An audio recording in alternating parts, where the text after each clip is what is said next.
Phoenix Nights. Chapter 1192.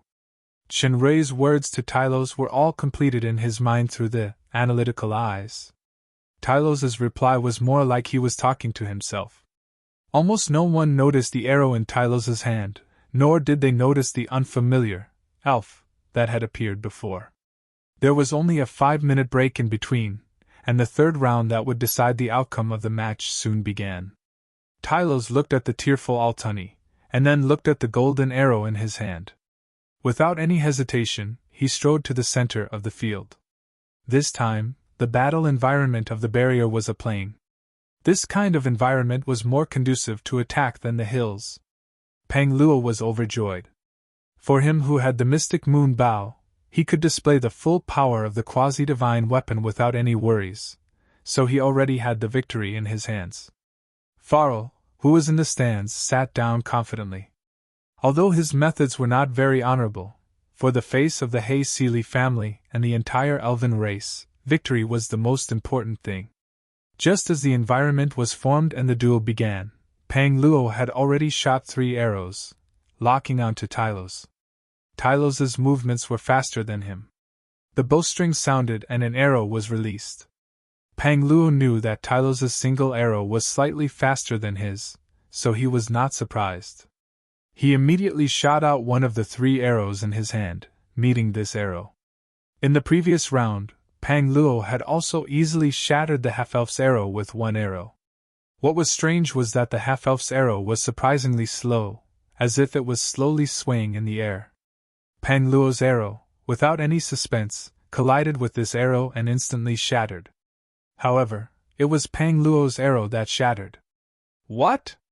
Farrell and Pang Luo exclaimed at the same time, thinking that there was something wrong with their eyes. The arrow shot by the quasi-divine weapon, the mystic moon bow, was actually shattered? The half-elf's arrow still maintained its deceptive turtle speed as it flew towards Pang Luo. Pang Luo did not hesitate to shoot out 2 arrows in a row. Shatter, shatter. It was the same as last time. Pang Luo did not believe it, and once again 3 arrows appeared in his hand. For a moment, countless arrows flew towards the slow arrow with all kinds of light, causing the sound of explosions to ring out. Then, it was the same as before. All of the attacks were shattered. The arrow maintained its slow flying posture, the golden tail of the arrow emitting a faint light, as if mocking the incompetence of the opponent. How was this possible? Pang Luo's vest was already soaked in cold sweat as he stared in disbelief at the scene before him.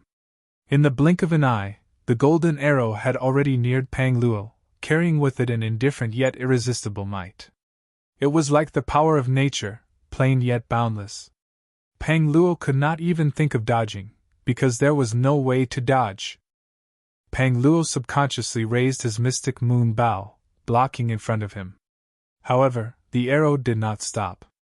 When it struck the mystic moon bow, it immediately stopped. The entire barrier trembled. Then, a crack appeared on the mystic moon bow. The crack spread out in the blink of an eye. With a pung sound, the bow broke into pieces. The quasi-divine artifact mystic moon bow was shattered by an arrow. At this moment, almost everyone was stunned. This scene was too shocking. Even when Pang Luo's body was pierced by the arrow and turned into particles, it did not cause too much of a ripple. After easily killing Pang Luo, the arrow slowly nailed itself to the ground. Large amounts of cracks began to appear on the ground covered in the barrier. In a fan-shaped area in front of the arrow, a giant pit appeared. The barrier that had been covering the area had been turned to dust. Such a terrifying power! The might of this arrow completely shocked the audience. Even the gnome that had shot it was no exception. Just what kind of arrow was this? Fortunately, only a portion of the barrier had collapsed. After the scene of the duel disappeared, Pang Luo's body returned to normal, but he could not help trembling. His face was completely pale. The fear from the arrow that had destroyed everything had been deeply engraved into his soul. Damn! The fastest to react was Pang Luo's father, Farrell. He loudly shouted, "This is cheating! This is blasphemy against the new moon's sacrifice! This is not a contest of archery at all! Execute this despicable gnome! As soon as these words came out, many of the elves began to shout, Execute the gnome!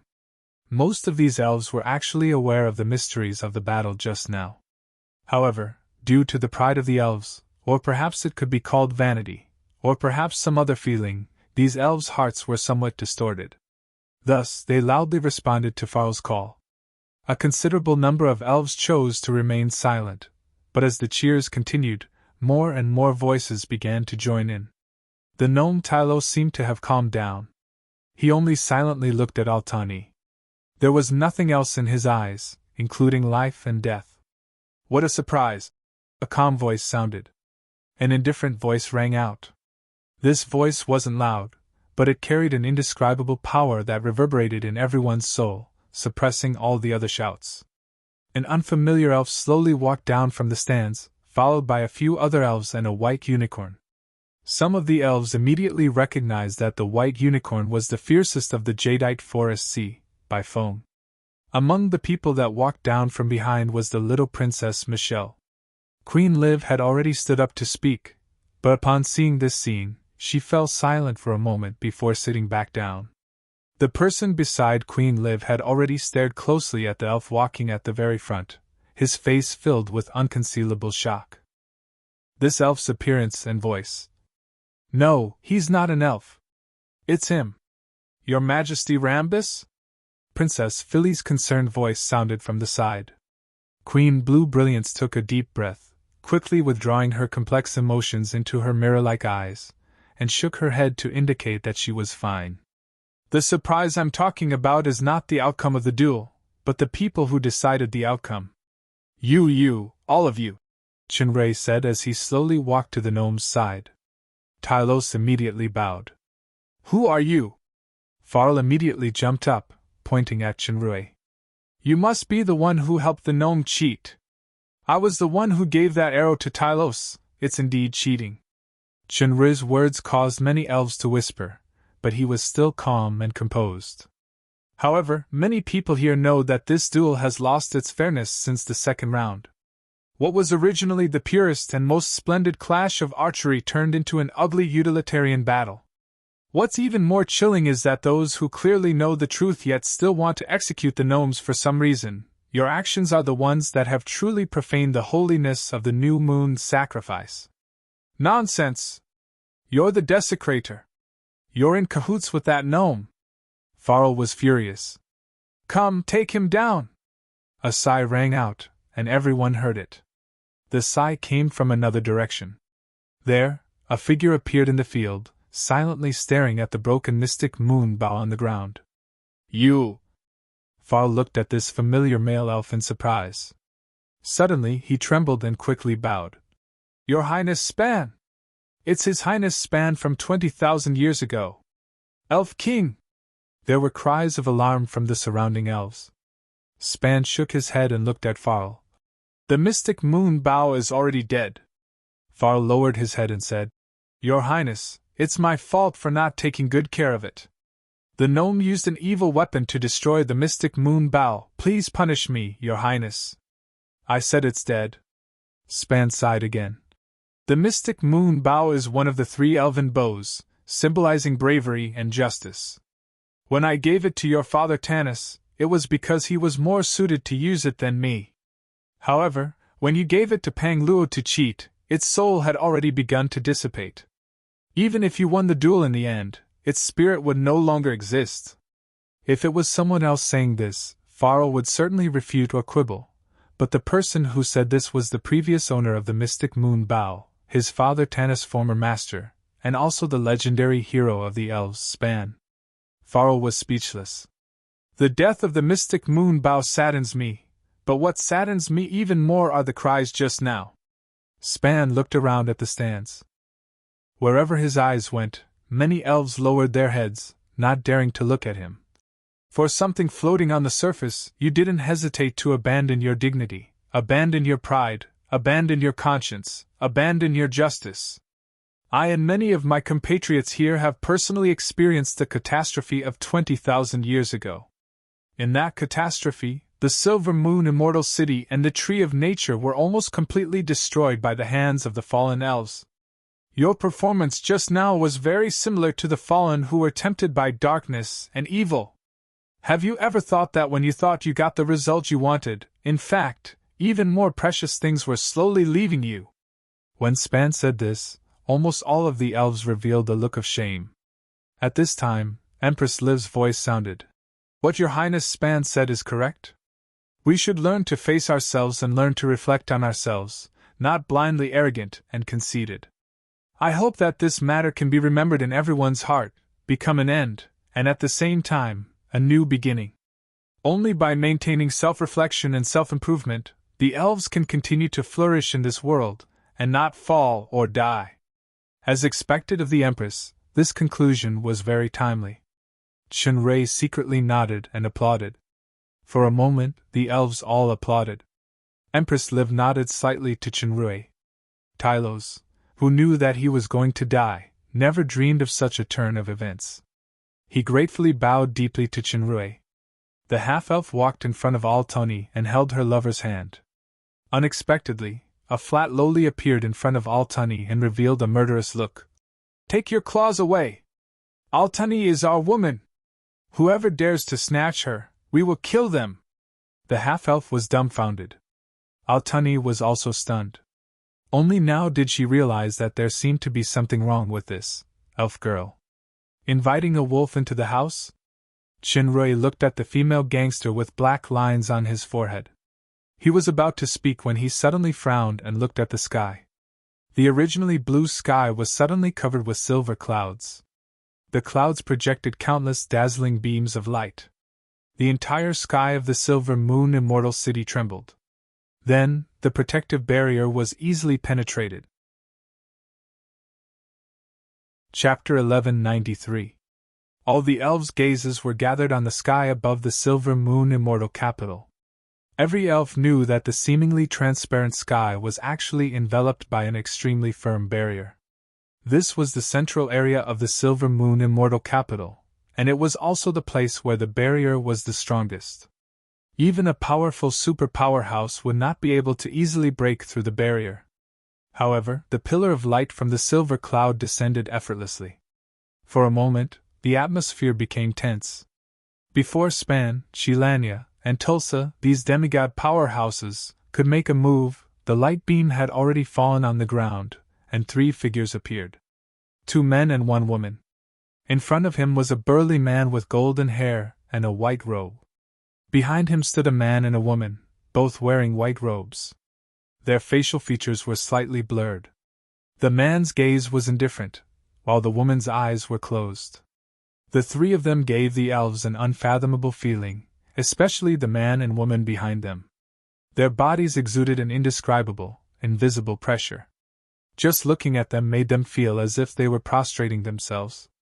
Camel! Shilanya blurted out. The elves were all shocked. So it turned out to be the strongest peak demigod, the 8-winged angel of the holy mountain of light Camel. The tall and sturdy man at the forefront slightly nodded. Miss Shilanya. Shilanya glanced at the man and woman at the back and vaguely guessed what was going on.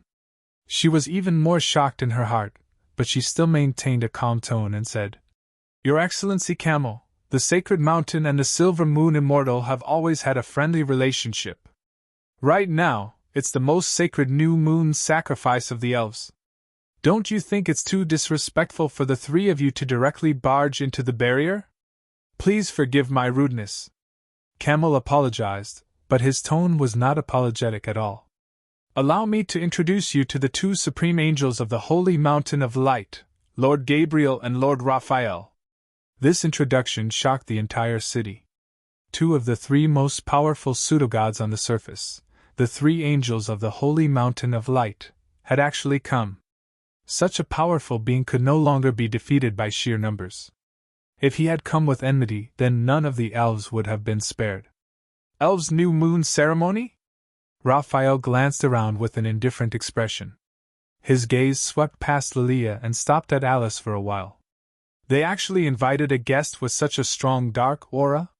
One of them was a black dragon, and the other should be demons. Could it be that the elves have already surrendered to the devil realm? As soon as he said that, the crowd was in an uproar, and all eyes were focused on Lala, Leah, and Alice. Altani was shocked when she heard that the elven girl, beside her, was a black dragon. She wanted to stay away from Lali, but the half-elf shook her head and signaled her to calm down. Michelle was also stunned. She stared blankly at her new best friend, Alice. That arrow! Raphael's attention was suddenly attracted by the arrow on the ground that had destroyed the mystic moon bow and torn the barrier apart. As if he had seen something unbelievable, he was slightly moved. That part of the arrow's tail! Could it be Michael's wings? Gabriel, who had kept his eyes shut all this time, spoke up. The elves were shocked once again. The arrow that Farlar called a demonic weapon was actually made from the wings of the head of the three angels, Michael. No wonder it had such power. Michael's feathers are rare? They only play a supporting role. The arrow was in the hands of a person in the blink of an eye. The voice was full of mockery. Raphael, if it were your feathers, I wouldn't even be interested. The elves, who were already numb from the shock, were stunned once again. Someone dared to speak to the supreme angel Raphael like that. This person was the blasphemer that Elder Farlar wanted to take down. Raphael was shocked. He had not noticed this person's existence before. Even the little girl who had noticed the faint dark aura behind this person. This was not a simple oversight, but a manifestation of a special power. What shocked Raphael the most was the appearance of this elf. It's you! Raphael could no longer maintain his calm. This face, no matter what, was not something he could forget. During the ceremony of the Holy Sun, this person had fooled everyone, including Raphael. In the end, he had escaped with the female demons from Raphael's hands. A few years later, this person had come to the Holy Mountain, and in that 10-minute battle, Raphael had almost died at his hands. This person was not just Arthur, but also him. Gabriel was also slightly moved. You're actually here! In the face of such rude provocation, the two supreme angels actually didn't do anything. Their tone and attitude weren't as arrogant as before. Instead, it was a tone of equality. This meant that the elf had the same level of strength as them. A peak false god. Apart from the mysterious legendary prophet, when did the elite race have such a peerless expert? Farlar's face suddenly became extremely pale. He had just said that he would take down a peak false god. I'm just a guest invited to participate in the New Moon Festival. Shenrei laughed, and his appearance quickly changed from elf to Arthur's original appearance. At the same time, Lala, Leah, and Alice disappeared, taken into the star-conferring platform. After all, his opponents were Gabriel and Raphael. Even Lala Leah could not withstand the impact of the battle, let alone Alice. So this person was not an elf. The elves looked at each other. The feather of the arrow was indeed made from Michael's wings. It was stolen during the battle between Michael and Ben Hong when he first met Michael. In addition to Michael's wings, the arrow was made from various rare materials, including branches of the tree of nature. At that time, Shenrei wanted to make a divine artifact, but it did not achieve the effect he had imagined. In the end, he made this arrow that was far better than the average quasi-divine artifact and had a special domain break attribute. This arrow had a special penetrative ability to all countries or domains. If not for the half-elf's weak strength, the previous arrow could have completely destroyed the competition's boundary, and Pang Luo would have been really dead. Humph! The invited guest needs to pretend to be an elf? Raphael sneered. But I'm not interested in your purpose in coming here. It's good that I ran into you. It's time to settle the score between us. Shenrei's simple words had misled Raphael's judgment of the elves. He smiled. How do you want to settle the score? Let me give you a friendly reminder. If you're alone, it's definitely not enough. Raphael looked back at Gabriel. Gabriel, this is a critical time. Let's attack together and take him down. These words moved all the elves. The dignified supreme angel Raphael had publicly proposed to join forces with Gabriel and gather the power of two peak pseudogods to deal with this mysterious powerhouse. The most shocked were Queen Liv, Rambus, and Chilania. In their impression, although Chunrui had the power of a pseudogod, he could barely escape from Raphael. But now, Raphael's attitude showed that Chunrui's strength was already on par with him, or even stronger. He's actually a peak pseudogod. Queen Liv smiled bitterly. It would be great if he was really an elf. With such a powerhouse and the legendary prophet Elusier, even if the elves did not have any other ambitions, they could at least enjoy a truly peaceful life under the protection of such a powerhouse. Of course, the three supreme angels were still somewhat afraid of Elusier. If not for the legendary prophet, the elves would have long been extinct. Rambus looked at Chunrui, who was talking and laughing calmly in front of the two peak pseudogods, and slowly lowered her gaze. No one knew what she was thinking. Before Gabriel could answer Raphael's proposal, the female elf behind Chunrui suddenly stepped forward. The elves did not feel anything, but Raphael and Gabriel only felt a strong aura rushing toward them. Camel, who was not the target, could not withstand it and flew backward. When he landed, he lost his balance and fell, his body involuntarily trembling. A peak pseudogod! Raphael's expression changed slightly, and he blurted out, "Not Ben Hong?" Gabriel's eyes were closed, but she could see everything clearly. The two supreme angels were shocked at the same time. Besides Ben Hong, there was actually another peak pseudogod. Judging from this strength alone, it was already enough to face the holy mountain of light head-on. "Let me do it!" Chunrui's voice sounded, and behind the fairy mist long shone purple starlight. The magnificent and elegant armor exuded power and temperament, making the elves who loved beautiful things even more awed and at the same time fell for it. "Okay." Rala nodded obediently, held Chunrui's hand, and stepped back. In fact, she was secretly gathering power, ready to help her lover and protect the elves, including her father, at any time. "You don't want help? Are you planning to fight one against two?" Raphael saw through Chunrui's plan. 12 white wings appeared behind his back, and the armor of faith covered his whole body. "Although this is what I want, I still have to give you 2 words. Don't know your own strength." Chunrui did not bicker with Raphael. He just walked step by step.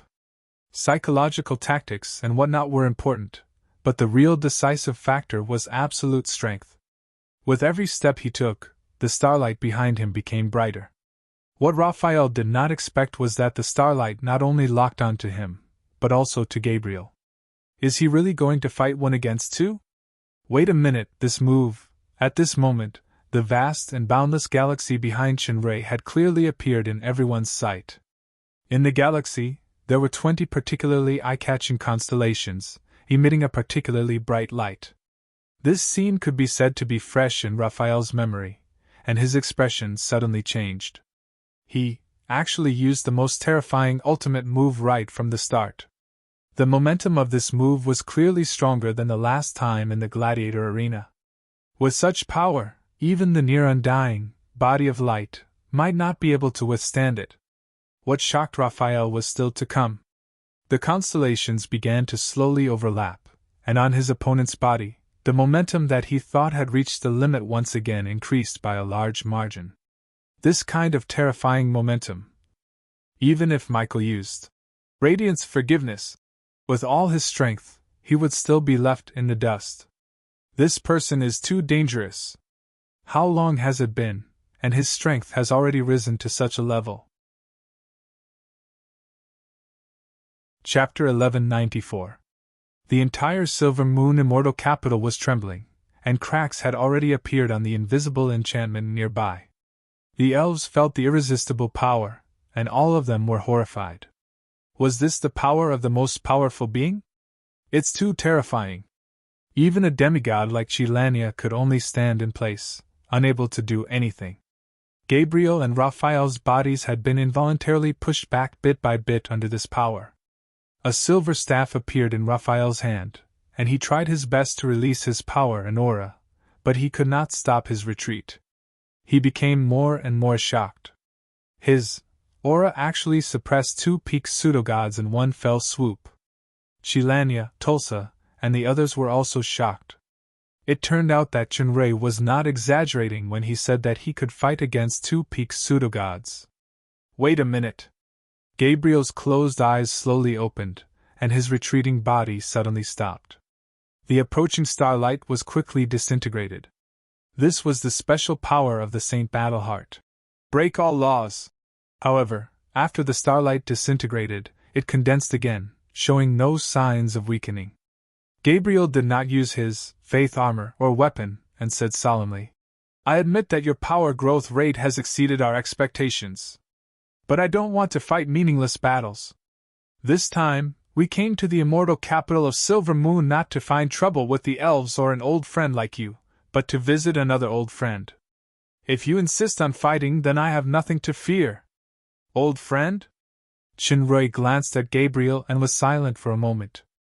Finally, he slowly retracted the power of the celestial star mirror, and a meaningful smile appeared on his face. "What a coincidence! I also came here to see an old friend. You also came to visit that old friend?" Gabriel's eyes narrowed slightly. "Your memory." Chunrei shook his head.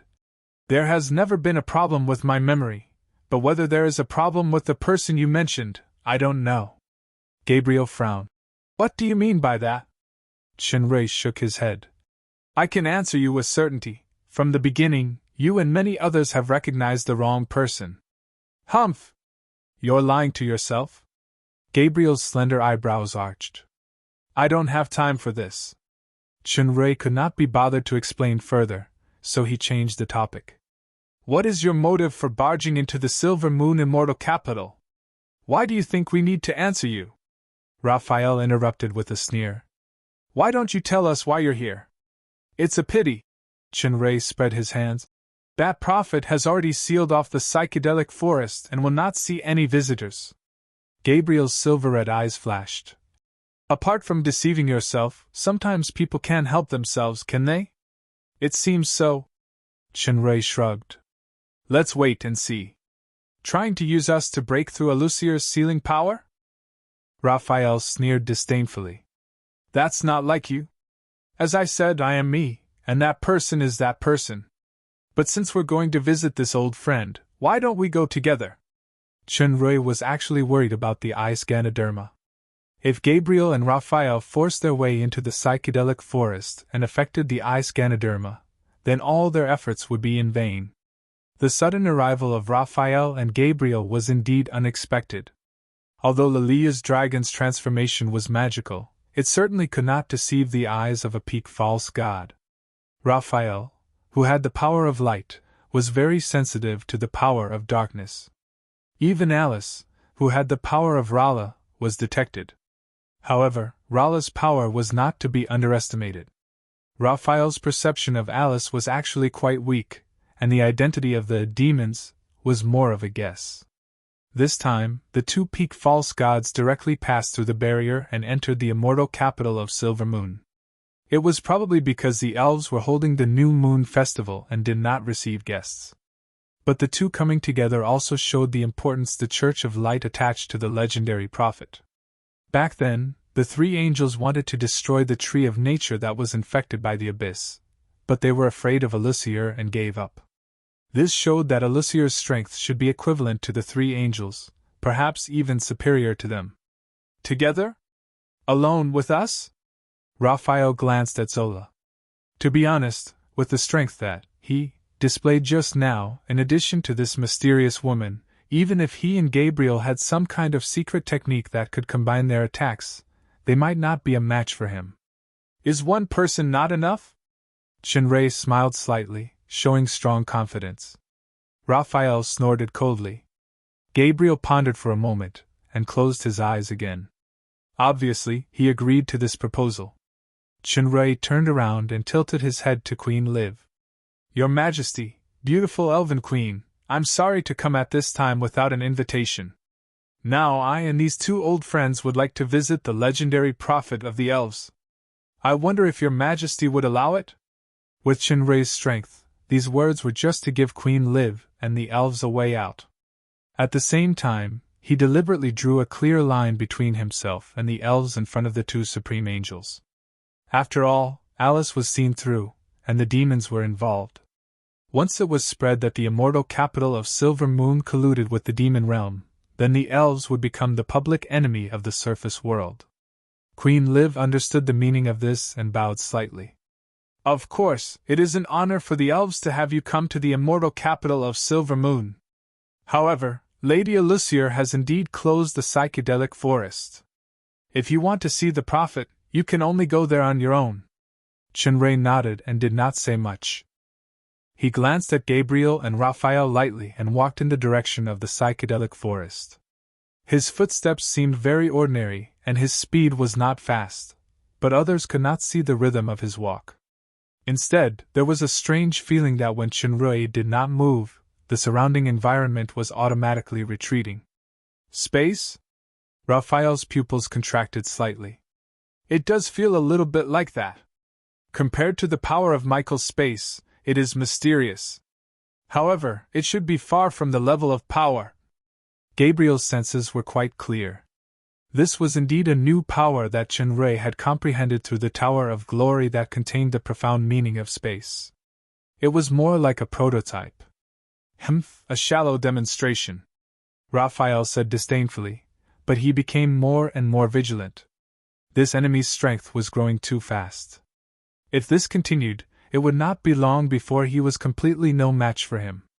He had to find a way to get rid of him quickly. Gabriel said no more and walked forward. Raphael walked side by side, while Camel stayed where he was. The purpose of Raphael and Gabriel bringing Camel to the immortal capital of Silver Moon was self-evident: to deter the elves. After the battle at the Tree of Nature, the elves no longer had any peak demigod powerhouses. The strongest was Chilania, who was a mid-stage demigod. As long as the two supreme angels held Elusier back, Camel's peak demigod strength would be enough to suppress all the super powerhouses of the elves. However, before he had even seen Elusier, an enemy who could rival the two supreme angels had suddenly appeared. Moreover, there was also a mysterious woman at the peak of the false god realm. Camel, who should have been invincible, had completely become a side character.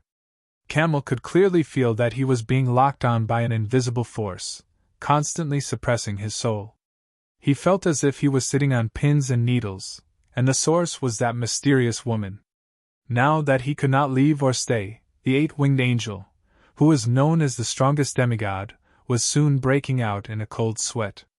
In fact, Camel did not know that this peak demigod powerhouse who made him shudder was actually the projection of the mid-stage demigod woman who was easily defeated by his judgment spear in the Battle of the Holy Sun ceremony. It was not that the fairy Miss Long did not hold a grudge, but she was now a peak demigod, and there was no point in bullying a small fry like Camel.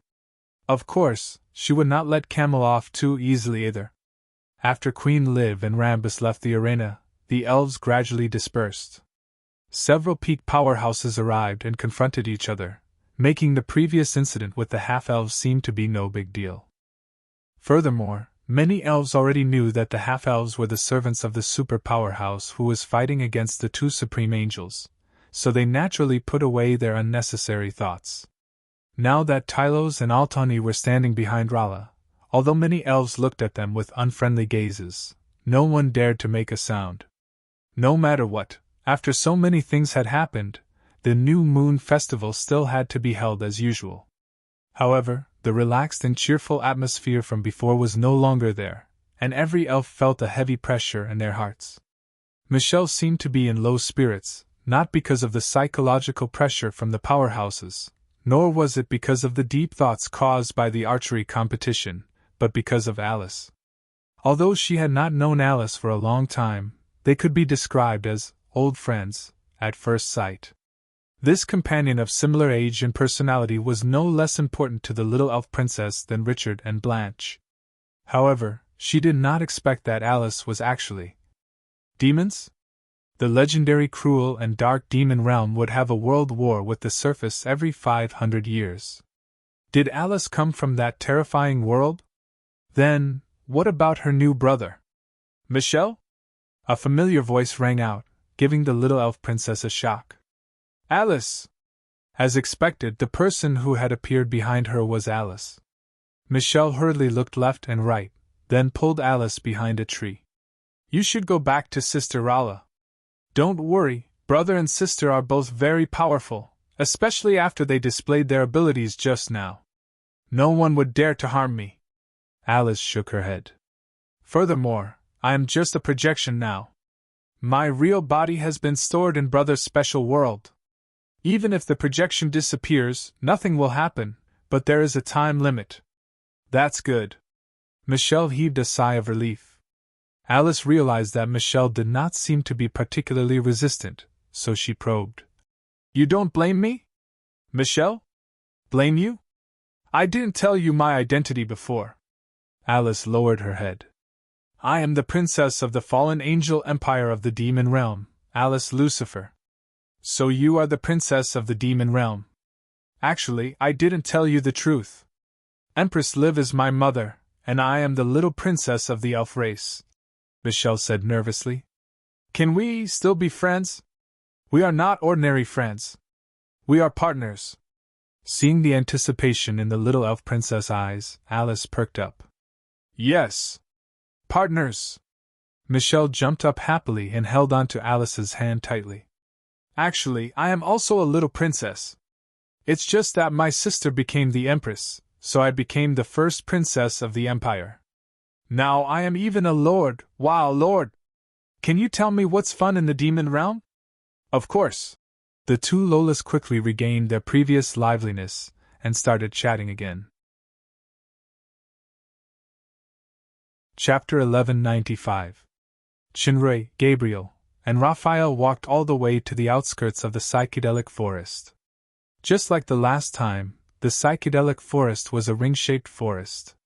There was a stone road at the entrance that led directly to the faintly visible hut in the forest.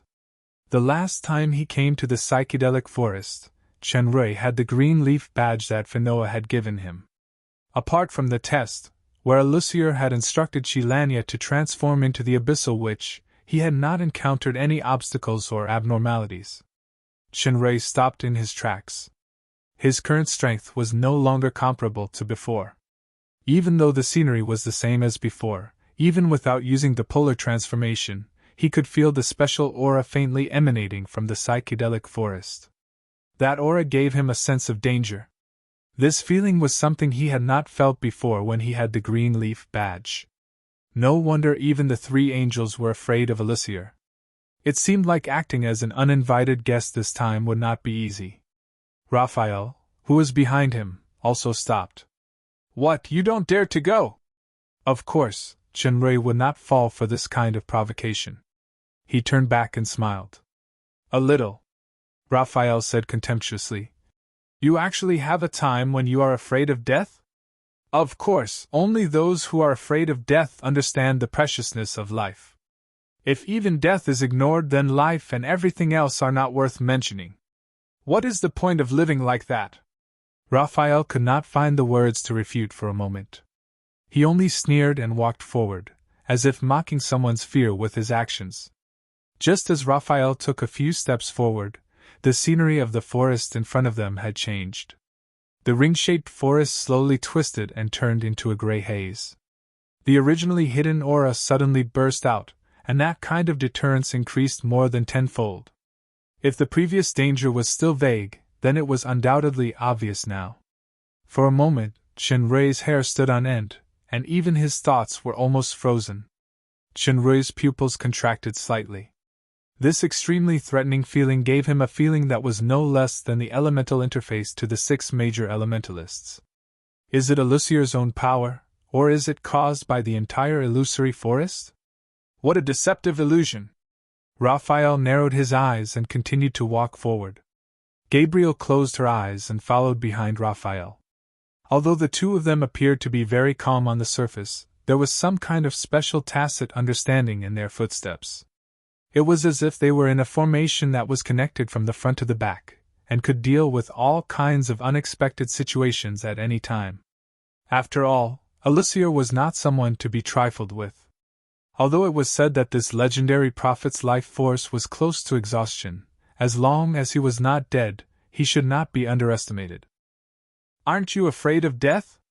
Gabriel sensed that Chinrei was already behind him. "I am indeed afraid of death, but compared to death, there are some things that are more important," Chinrei said calmly. "If I lose these things, I would rather choose to face death." "Your choice." Gabriel stopped and suddenly turned around. The silver-red eyes that had been accumulating power had actually opened. Chinrei's first reaction was to immediately cast the polar transformation. However, there was no murderous intent in those eyes. Instead, there was another strange feeling, an indescribable feeling. There was a hint of indescribable sadness. Gabriel stared into his eyes and seemed to want to say something more. In the end, she closed her eyes, turned her head, and continued to follow Raphael. Chinrei was a little puzzled by Gabriel's attitude, but Gabriel obviously regarded him as another person. He was just about to explain this problem when he suddenly found that Gabriel and Raphael's data and analytical eyes had disappeared. With the speed and distance of the two, they should be right in front. Why did they suddenly disappear? Chinrei felt that the surrounding breath was getting more and more terrifying. His soul began to tremble slightly, and it might collapse at any time.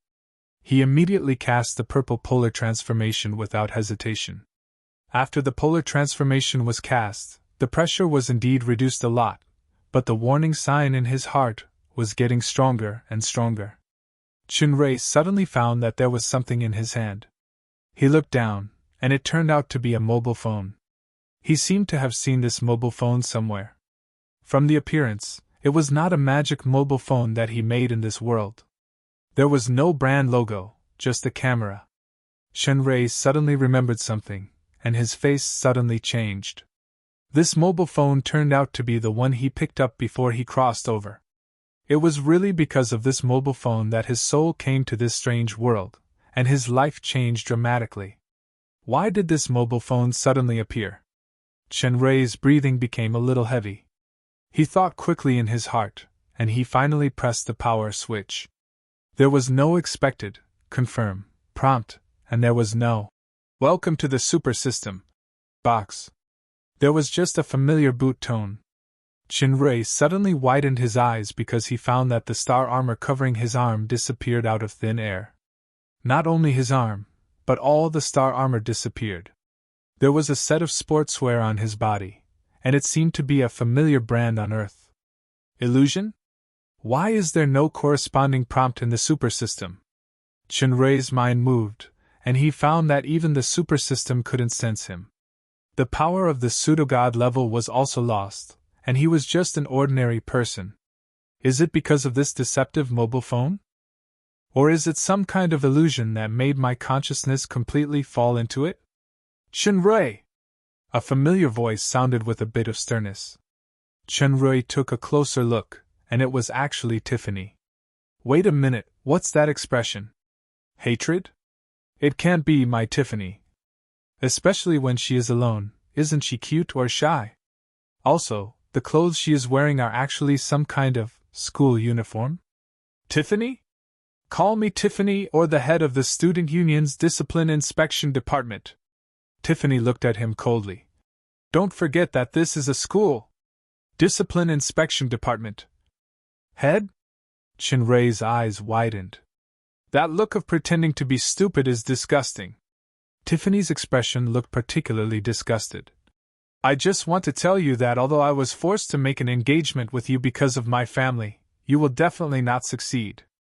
I will not marry a scumbag like you even if I die. Just wait and see. Scumbag? Family? What kind of god is this? Chinrei was suddenly stunned. Only then did he realize that he was in front of a building, and there were people constantly coming and going around. Judging from the structure, it should be a teaching building? When Chinrei was in a daze, Tiffany had already turned around and left. Interesting. Chinrei took a deep breath and regained his calmness. What kind of world is this? Tiffany's identity actually became the head of the Student Union's Discipline Inspection Department? This is clearly an illusion made by Illusion. Obviously, the person who created this illusion was extremely powerful. At least in terms of the soul, it was already above Chen-Rui, luring his spirit to be completely immersed in it, unable to produce other consciousness. It was like a cage of thoughts, so he couldn't enter the super system or use his ability. From this point, it could be seen that Illusion's strength, at least on the spiritual level, was far beyond imagination, but even the so-called prophet couldn't possibly know his biggest secret. The super system's mobile phone, including these characters that appeared later, should be automatically generated by the illusion based on some kind of reflection in his heart. In any case, Chen-Rui was still trapped in this illusion, but no matter how brilliant the skill was, it was impossible to be flawless. Chen-Rui had experienced the refined mind of the super system and defeated the inner demon, like Shura, so he was no stranger to this kind of spiritual battle. As long as he found the flaw, he could break the shackles and truly restore himself. Before that, he must maintain a firm willpower and not be confused by the illusion. Let's see if there are any more interesting things in this illusion. It's like entering a time travel novel. Chen-Rui simply put down the burden in his heart and walked forward calmly. Chen-Rui! Why are you still here? Brother and the others are waiting for you. It was another familiar voice. Chen-Rui looked back and it was another beautiful girl dressed as a junior. She had long silver hair and one pupil was silver and the other was red. Gabriel? Although Chen-Rui was mentally prepared, he was still shocked. Why don't you call me Tessaniel? Gabriel's face blushed. Her shy and moving appearance made Chen-Rui simply unbelievable. Is this still Gabriel? She should be Kia or Isabella in Gabriel's appearance. Let's go. Brother and the others are waiting for us at the basketball court. You're the only one left. Gabriel pulled Chen-Rui's arm and hurried down the stairs. Just as Chen-Rui expected, this was a scene of a university campus, but most of the people walking around were Westerners. There were quite a number of spectators gathered around the open-air basketball court. Chen-Rui saw the two most familiar faces on the court at first glance, Paglio and Lomont. These two guys were actually shooting. In this kind of inner reflection illusion, the more familiar the person was, the easier it was to find the flaws to break the illusion. Therefore, Chen-Rui wasn't panicked. Moreover, playing basketball with these two guys in this script was also a different experience. Chen-Rui immediately walked forward. You two, it's too late to beg for mercy now. Paglio looked at him with a cold smile. Chen-Rui was startled. This attitude doesn't look good. Lomont took off from outside the three-point line, and the ball drew a beautiful arc in the air. After he landed, he looked at Chen-Rui with disdain. If you admit defeat, then there's no need to play today. From now on, if you see Athena, stay away from her. Athena? Chen-Rui was shocked. This was too much. Another tall man walked over to the court. He took the ball from Paglio and hit it with a half-hook shot from outside the three-point line. More? Even though he knew it was an illusion, when Chen-Rui saw this face, his heart still skipped a beat. Do I know you that well? Moore glanced at him indifferently, his eyes filled with disdain. Chen-Rui, come warm up. The game is about to start. A voice came from behind. Chen-Rui turned to look at the other side of the court. Someone was waving at him. Michael. And Raphael. Chen-Rui looked at Gabriel, who walked to his side, and pointed at Michael and Raphael with a pained expression. This is your brother? Michael is my brother, and Raphael is my brother's classmate. What's wrong with you today? Gabriel touched Chen-Rui's forehead with concern. Thank goodness you don't have a fever. Let's go! F***CK. Chen-Rui clenched his fists. Demelucier, what kind of plot is this? Chapter 1196. Although he was shocked by this plot, Chen-Rui still maintained a considerable degree of calmness. This world gave Chen-Rui a very real feeling. The mental power displayed by Illusion was clearly superior to his, so he could not force himself out of the illusion. However, there was no perfect existence in this world, and this illusory world was the same. What really worked was the entire mental frame of the illusory power. As for these acquaintances, they were just illusions projected by the mental frame. If it were someone else who entered this place, the missions and events they experienced would definitely be different. But no matter how it changed, the basic framework that constructed this world would not change. As long as the key point was grasped, one could break out of the situation and completely shatter these illusions. The best way was to integrate into this illusion and then find the key point. "Don't get distracted!" Raphael shouted and stepped forward in time to block Paglio, who had just broken through Chenray with the ball. Because of Raphael's defense, Lomont, who had originally been defending himself, was now unguarded. Paglio immediately passed the ball to Lomont. Lomont jumped up without hesitation. Michael, who had been leaning on Moore, immediately rushed up to block. After Lomont jumped up, he did not shoot. Instead, he passed the ball to Moore under the basket. There was no defender in front of Moore, and he easily put the ball in the basket. The students watching the game suddenly applauded. "Are you all right?" Michael patted Chenray on the shoulder. "Why are you a little distracted? That woman is a small matter, but some of these guys dared to take the initiative to pick a fight. We must let them know how good we are. Focus, and don't lose to these guys. Brothers? Okay." Chenray suppressed the strange feeling in his heart and nodded. Although Chenray was a semi-otaku in his previous life, he had always been a basketball enthusiast. However, his ability was very average. He loved to watch the NBA with a few of his buddies, and then they would criticize the game and brag about it. It was as if those superstars were rookies and he was much better than them.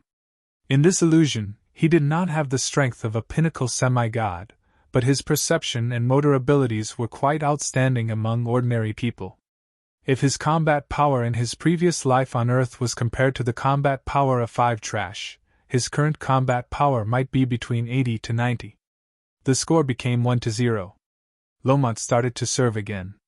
Paglio received the ball and easily broke through Chenray again. Just when the poison dragon jumped up to shoot decisively, a hand appeared above and slapped the ball out of bounds. It was Chenray. Chenray grinned. "Little guy, have you thought about me? The hot pot is for you." The opportunity to compete with the poison dragon in basketball was considered unique. Since he still couldn't find the flaw in this illusion, he might as well enjoy it. Paglio snorted and ran over to serve again. Although this hot pot was beautifully covered, the applause was sparse. It formed a sharp contrast with Paglio's team's previous score. Chenray looked at the direction of the applause, and there was a lot of sweat on his forehead. In addition to Tessanier, there were a few familiar faces. Satan, Ben Hong, Abaddon, Charlie. Satan even whistled. Well, even Tiffany can become an enemy, and Michael can become a best friend. In this collapsing world, what else can't be accepted? At least, Sister Ben Hong is still on my side. The game continued. Although Paglio's team worked hard and had the support of most of the audience, Chenray's team was still more skilled. They finally won the game 10-6. The 3 strongest people in the sports department are just SOS. If I knew this earlier, I wouldn't have used my full strength. I would have played with you guys more. Raphael took a sip of his drink and looked at the 3 people on the opposite side contemptuously. His ability to attract hatred was not inferior to the other world. Paglio's face was livid. He pulled Lomont, who was about to come up and beat him up, and he glared at Chenray fiercely. You won. I'm willing to admit defeat. In the future, I won't care about you and Athena. Chenray thought of Tiffany's attitude toward him before, and he had a strange feeling in his heart.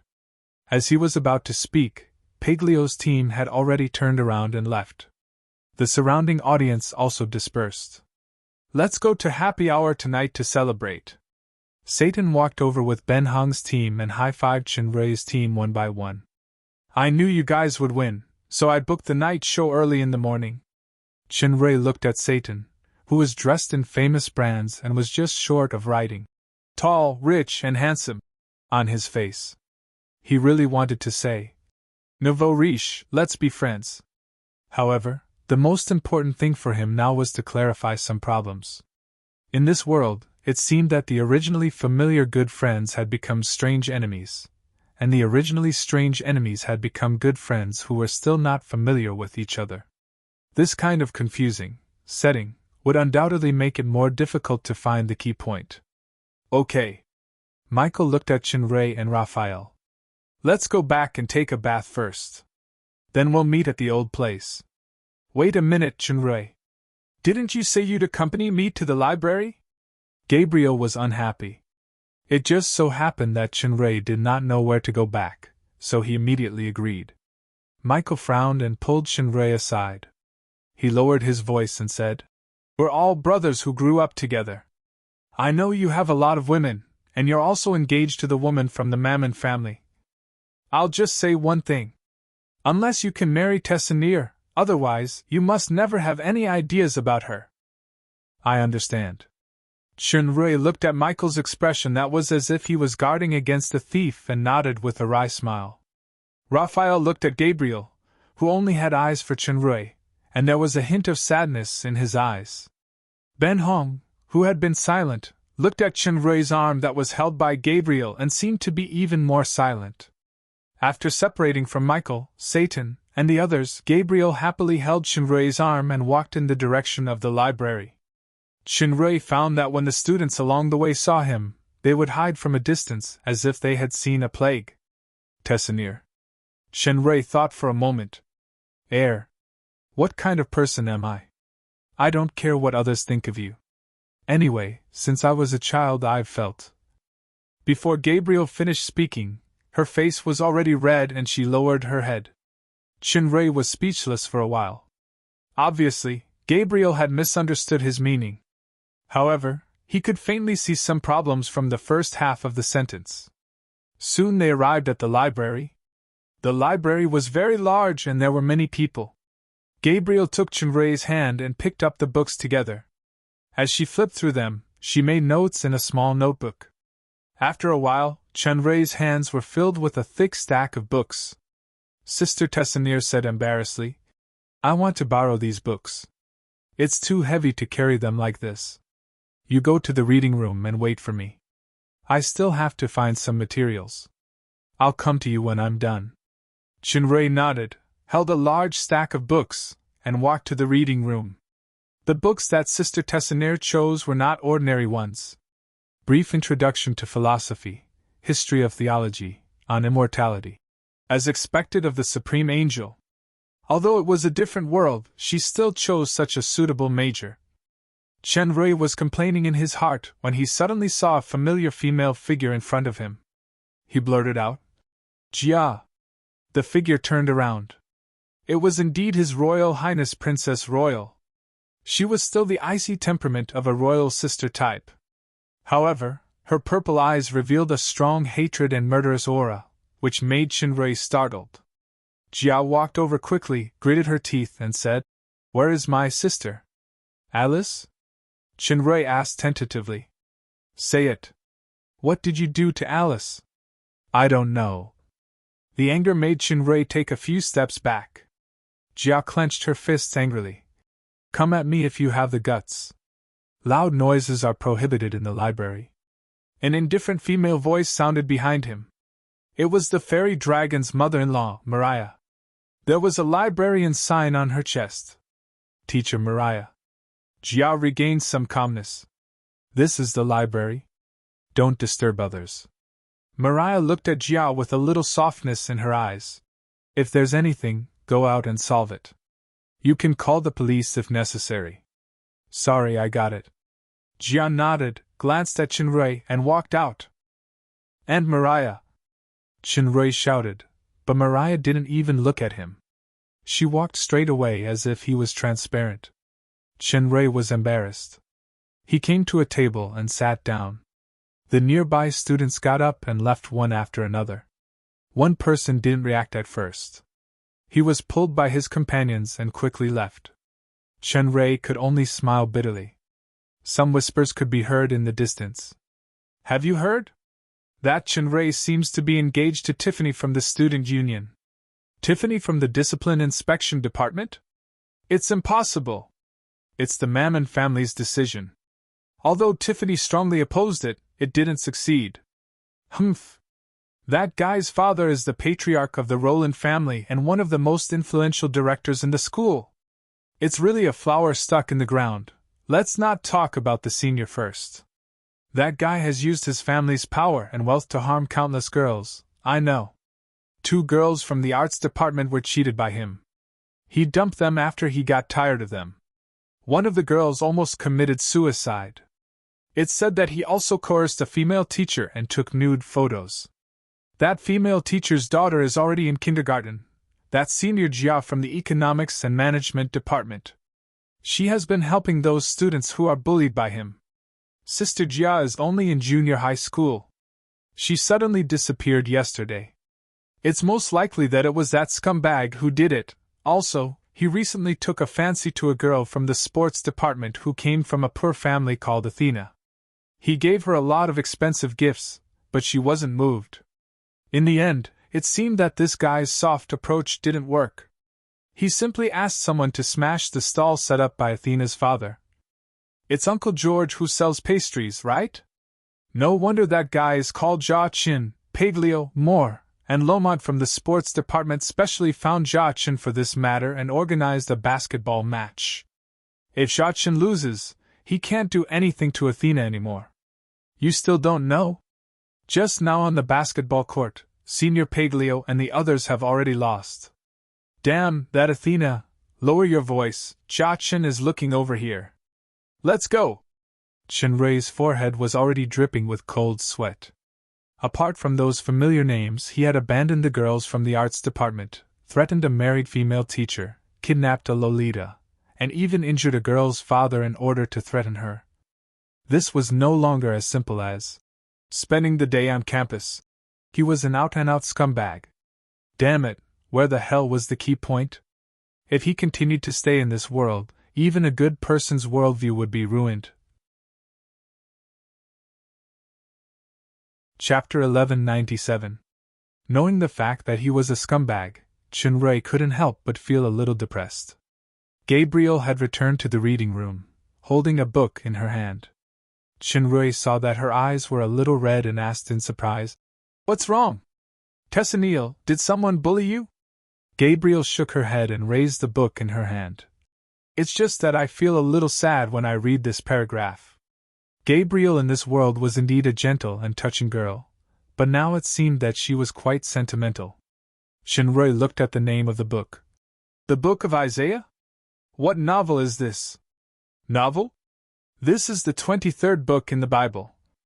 But Gabriel was used to someone's ignorance and did not despise him. "It's just this paragraph. I don't know why, but I can't help but feel sad when I read this." Tears from reading the Bible? Worthy of being a theological enthusiast, Chenrei was actually not very interested in this kind of book, but it was not good to brush off Tessaniel's face, so he leaned forward to take a look. It was a few paragraphs. "O bright star, son of the morning, how hast thou fallen from the sky? How hast thou, the conqueror of nations, fallen to the ground? Thou hast said in thine heart, I will ascend to heaven, I will exalt my throne above the stars of God, I will sit on the mountain of assembly, at the extreme of the north. I will ascend to the high clouds, I will be equal to the Most High. However, thou shalt fall to the depths of the pit." Fall? For a moment, Chenrei had an inexplicable feeling in his heart. This paragraph seemed to be describing a person, but for some reason, the name of the person in this book was always vague. It seemed that he knew this person in his heart, but he could not remember the name. "Chenrei?" Gabriel saw that Chenrei was a little dazed and reached out to shake him. "It's okay." Chenrei did not think much and smiled slightly. "You have to borrow these books to read, right? And I'm going to register to borrow books from Teacher Mariah now." Gabriel thought of something. "You'd better not go. Teacher Mariah is a good friend of Teacher Catherine. She definitely won't like you, Catherine. Is she a teacher?" The name of Her Majesty the Shadow Empress made Chenrei feel refreshed. "Aren't you?" Gabriel saw Chenrei's expression, and her expression became even weirder. All right, let's not talk about this. Wait for me outside. Chinray curiously walked out of the library. When he was at the main entrance, that stupid phone rang. Seeing the name displayed on the directory, Chinray was stunned and pressed the answer icon. Son, you've been causing quite a ruckus in school recently. Make sure to restrain yourself. This was obviously the voice of Rex the Great, the current board member of the school. Oh. Chinray answered absent-mindedly. Fortunately, Rex could be considered a father in a certain sense. There was no other father. I've settled Catherine's matter for you at school. She'll be transferred to another school. As for those nude photos, do as you see fit. Although this woman has no background, she's quite smart. Try not to provoke her. Chinray's mind felt like 10,000 alpacas were galloping past. No wonder Gabriel had such a weird expression. It turned out that the one who was coerced and taken nude photos by me was actually Catherine. So her daughter in kindergarten is my precious duo? Damn it! Let's not talk about this first. Rex's voice revealed a hint of excitement. You performed quite well at the engagement party that day. As for Tiffany's personal will and the relationship between you two, it's not a problem as long as this marriage is maintained. After the announcement of the marriage with the Mammon family, our influence has further expanded, and the family's stock has increased by 10%. In the past few days, I've contacted some small board members of the school, and the progress is good. As long as I get their shares, I will replace Alucier and become the chairman and principal. Chinray was still indifferent before, but when he heard the last sentence, his eyes suddenly widened. Alucier, the chairman and principal of the school. Alucier herself is actually in this illusion. Is she a fictional character like the others? Or, I'll be on the plane soon, and it will take me about a week to come back. During this time, you have to be careful. As long as you don't cause any big trouble, the rest is fine. If there is any trouble, remember to contact old Kovac immediately. Rex said and hung up the phone. Chinray took a deep breath and made a decision. The deceptive setting and godly plot can be put aside first. I must meet the principal. Alucier! Where is the principal's office?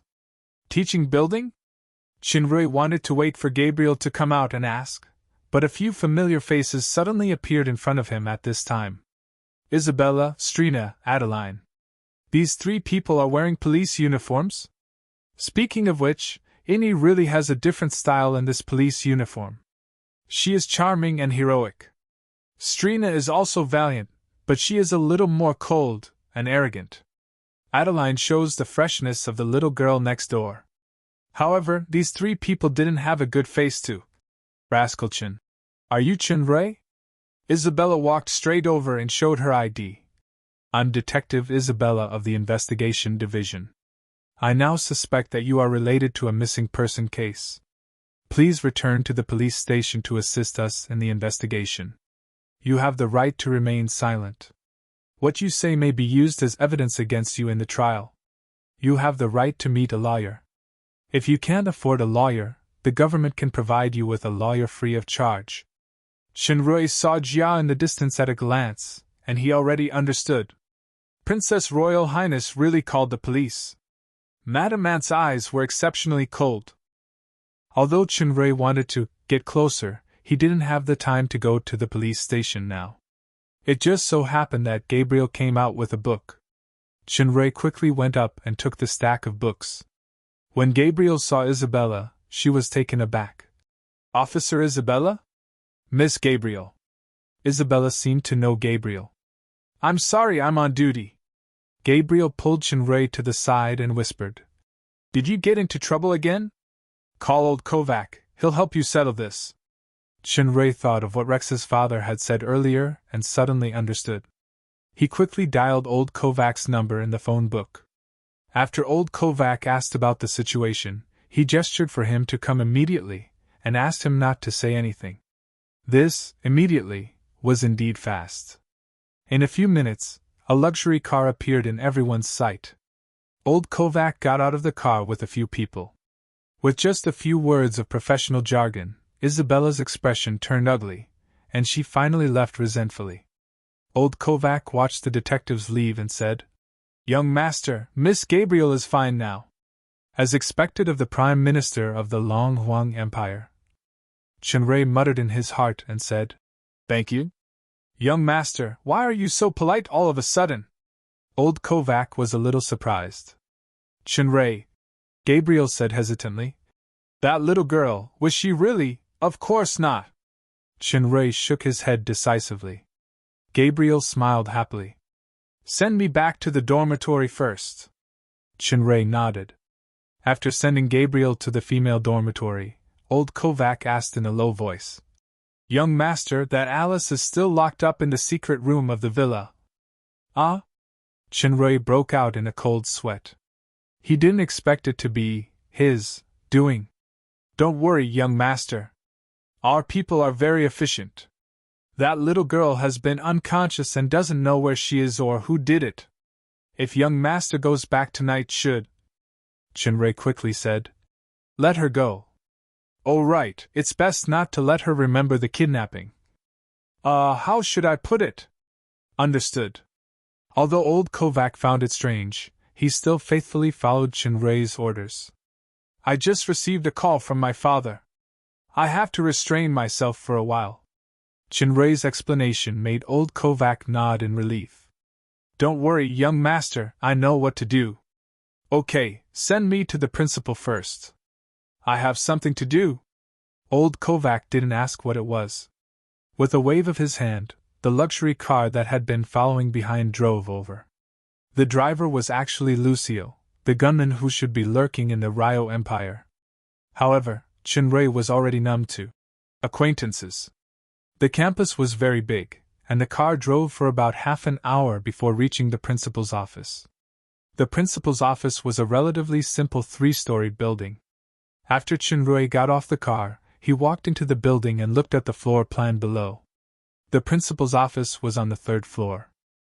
Walking up to the 3rd floor, in the reception room outside the principal's office, Chenrei saw the principal's assistant working in front of a computer. It wasn't Chilania but Rala. Of course, Chenrei couldn't ignore Miss Long, even though he could guess that she was definitely from the opposing camp. Fairy Miss Long's outfit was quite stunning. She wore a dark purple suit skirt, a white shirt, and a pair of glasses. She looked like a beautiful and intellectual teacher. However, behind the glasses was the expected coldness and disdain, just like Teacher Maria. "Scum!" Rala didn't hold back at all and directly said these 2 words. "Rala, what you saw is actually—" "All right, I don't want to explain anything." Chenrei shrugged. Anyway, he would soon see the deceptive designer. "Scum! Miss Rala, I'm here to see the principal, please, scum." Chenrei was speechless. It seemed that these 2 words had replaced Miss Long's commonly used, "What?" in the other world. He heard a voice from inside the office. "Rala, let him in." Rala snorted coldly and threw out another, "Scum," no longer looking at Chenrei. Chenrei secretly shook his head and walked into the principal's office. In the principal's office, Chenrei finally saw Alucier. Alucier didn't have the original half-elf, half-monster look, but a standard handsome guy. Of course, he didn't have the characteristics of an elf, and looked just like an ordinary human. In this illusion, all the races seemed to have turned into humans. Even Gabriel's pupils were just ordinary heterochromia irises. Alucier was sitting on the sofa, and there were 2 cups on the coffee table. It seemed that she had expected Chenrei to come. Alucier gestured for Chenrei to sit opposite, and the first sentence surprised Chenrei. "You want to find the key point of this world?"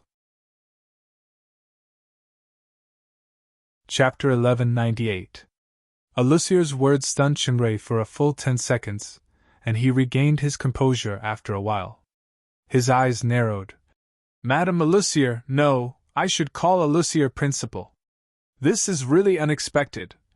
The Alucier in front of him was not some fictional character, but the real, original version with her original consciousness.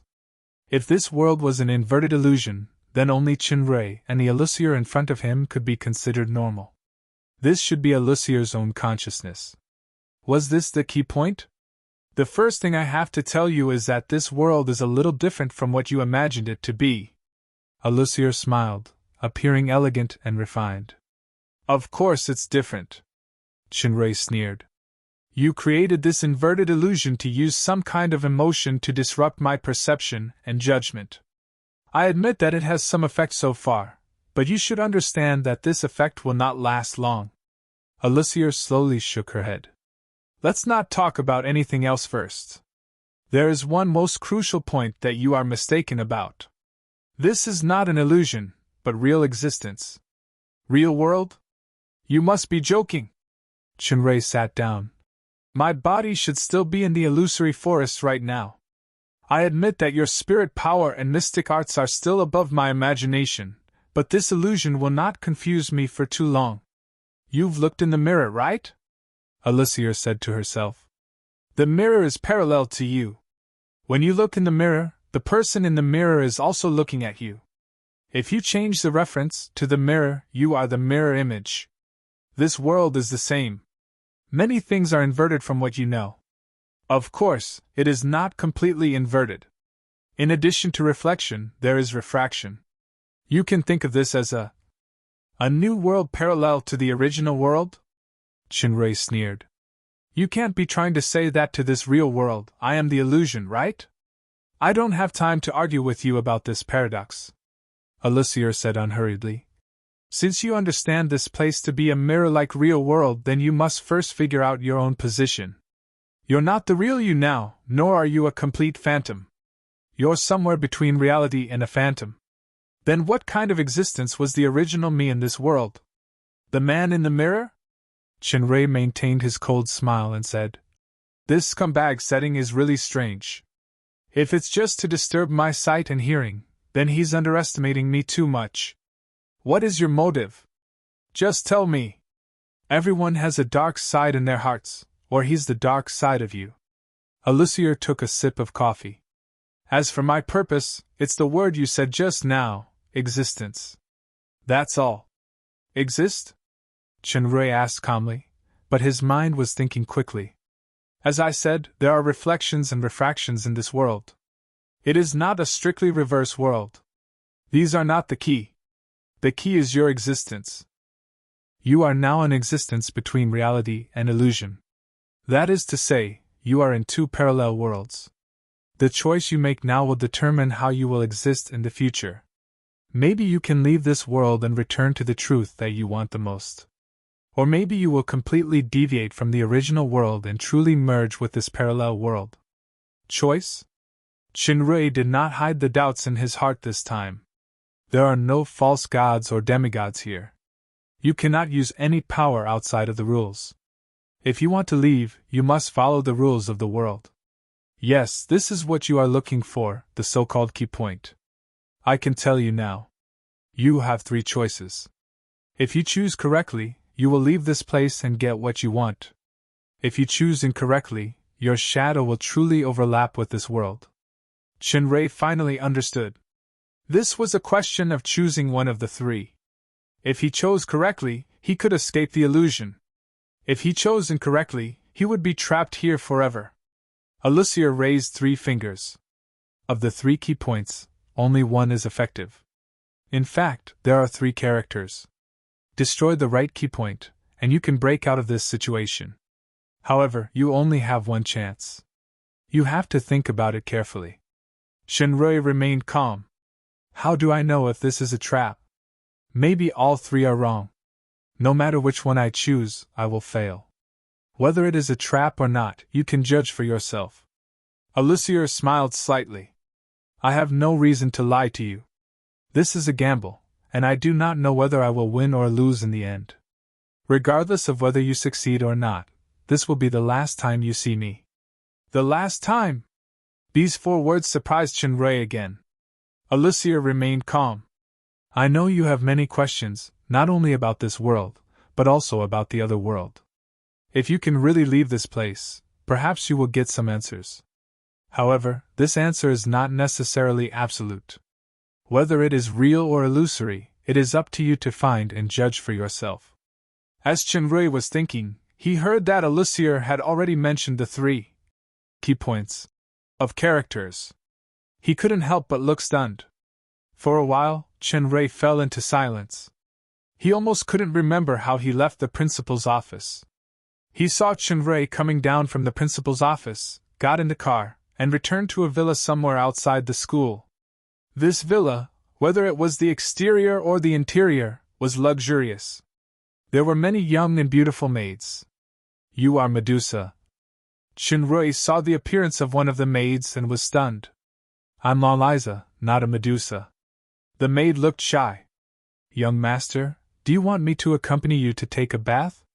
Liza, the Medusa patriarch who surrendered to the dark moon in the White Feather Estate. Chenrui shook his head numbly. "No need." Disappointment flashed in Liza's eyes. "Young master, you take a bath first. The hot water is ready." Chenrui nodded and walked into the luxurious bathroom. He immersed himself in the small hot pool and pondered. Regardless of whether the mirror world that Alucier mentioned is real or not, one thing is certain. I am now lost here.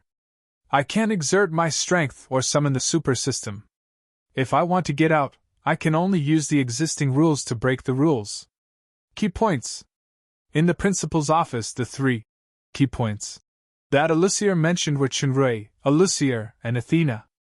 Chenrui had already guessed that Alucier might be the key point in advance. Chenrui himself being the key point was not beyond his expectation. The only person who was surprised was Athena. Alucier's explanation was that she was the main reason that lured Chenrui to this parallel world. She was also the key to the recent series of campus events. Therefore, Athena's role in this world was also the key point. Intuition told Chenrui that Alucier did not lie. One of these 3 key points must be real. Killing Alucier, Athena, or myself is the way to leave this world. However, this is a single choice and not multiple choices. There is a 1/3 chance of success, but there is also a 2/3 chance of failure. The key depends on how I judge. This kind of thinking continued until dinner time.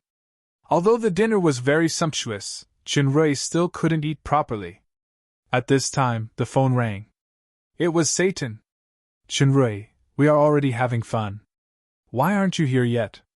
Chenrui just remembered that Satan seemed to have booked a night for a celebration after the basketball game. Just as he was about to find an excuse to decline, he heard Satan say, "It's a coincidence. We saw that the girl from the art department that you dumped was being entangled by 2 guys. By the way, the girl's name is something like Kia." "Kia?" Chenrui's eyelids twitched. "It's actually the girl from the art department that I dumped after I got tired of playing with her. If the little succubus finds out, it would be strange if she didn't die. You help her settle it immediately." "I'll come over right now," Satan said disapprovingly.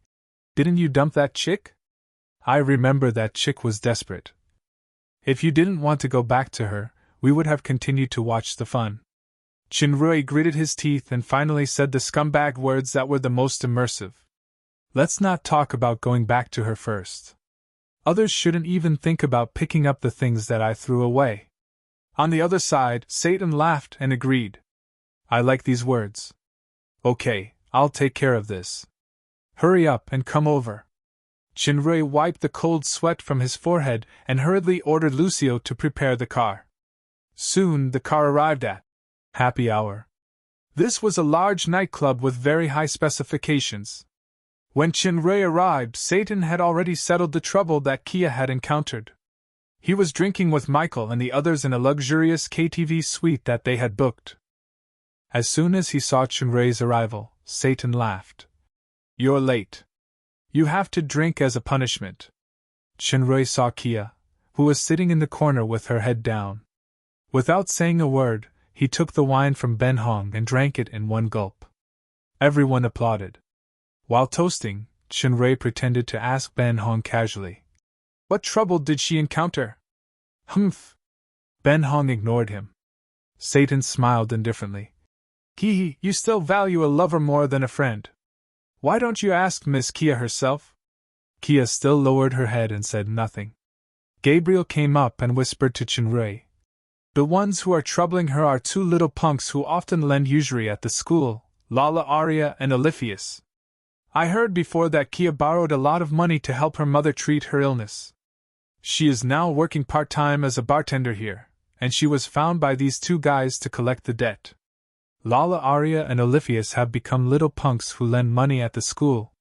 Well, this setting barely matches part of the prototype, but Kia, Chinrei thought about it and sat next to Kia. Kia trembled slightly and didn't move.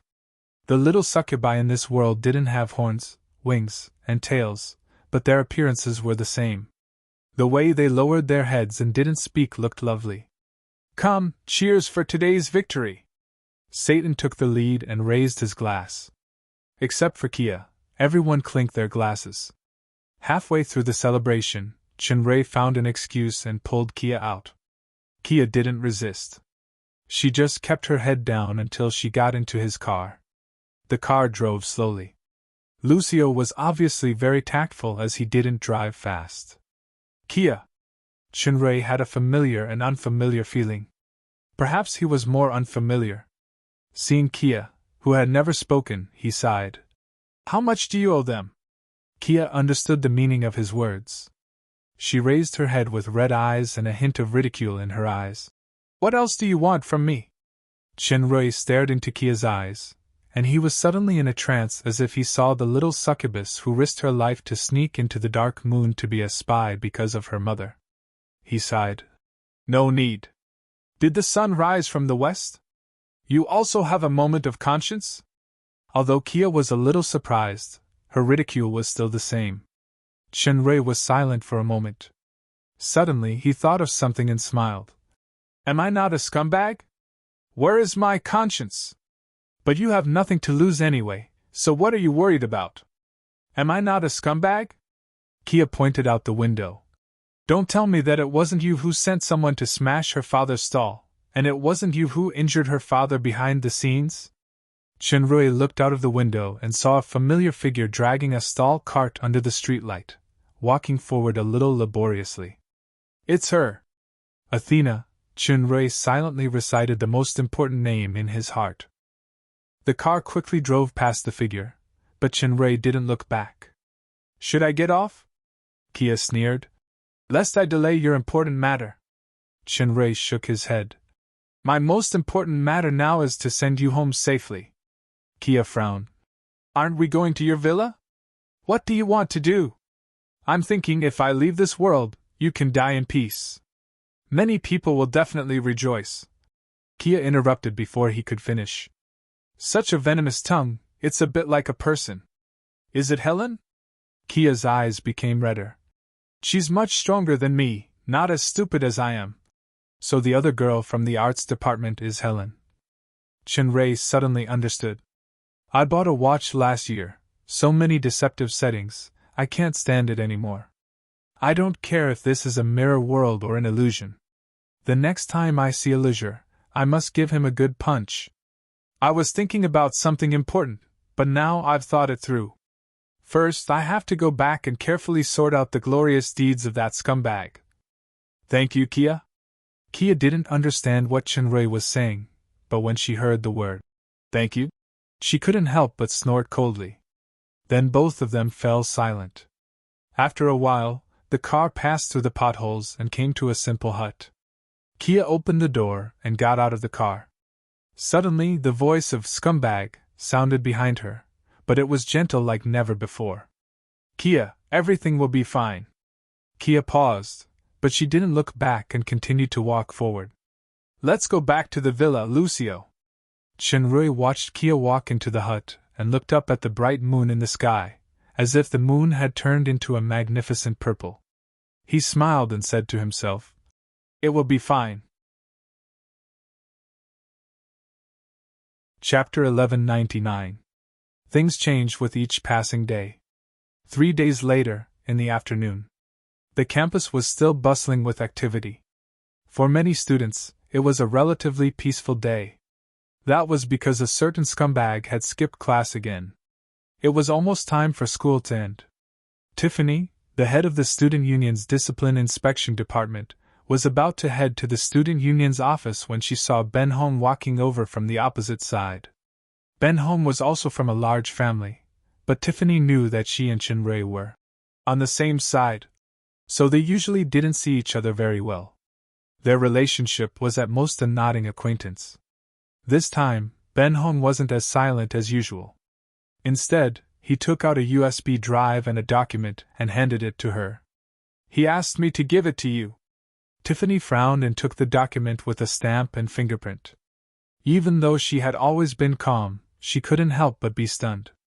Ben Hong didn't say much and turned to leave. Tiffany hurried into the student union's office, turned on the computer, and inserted the USB drive. There was only a video file inside. It began with one sentence.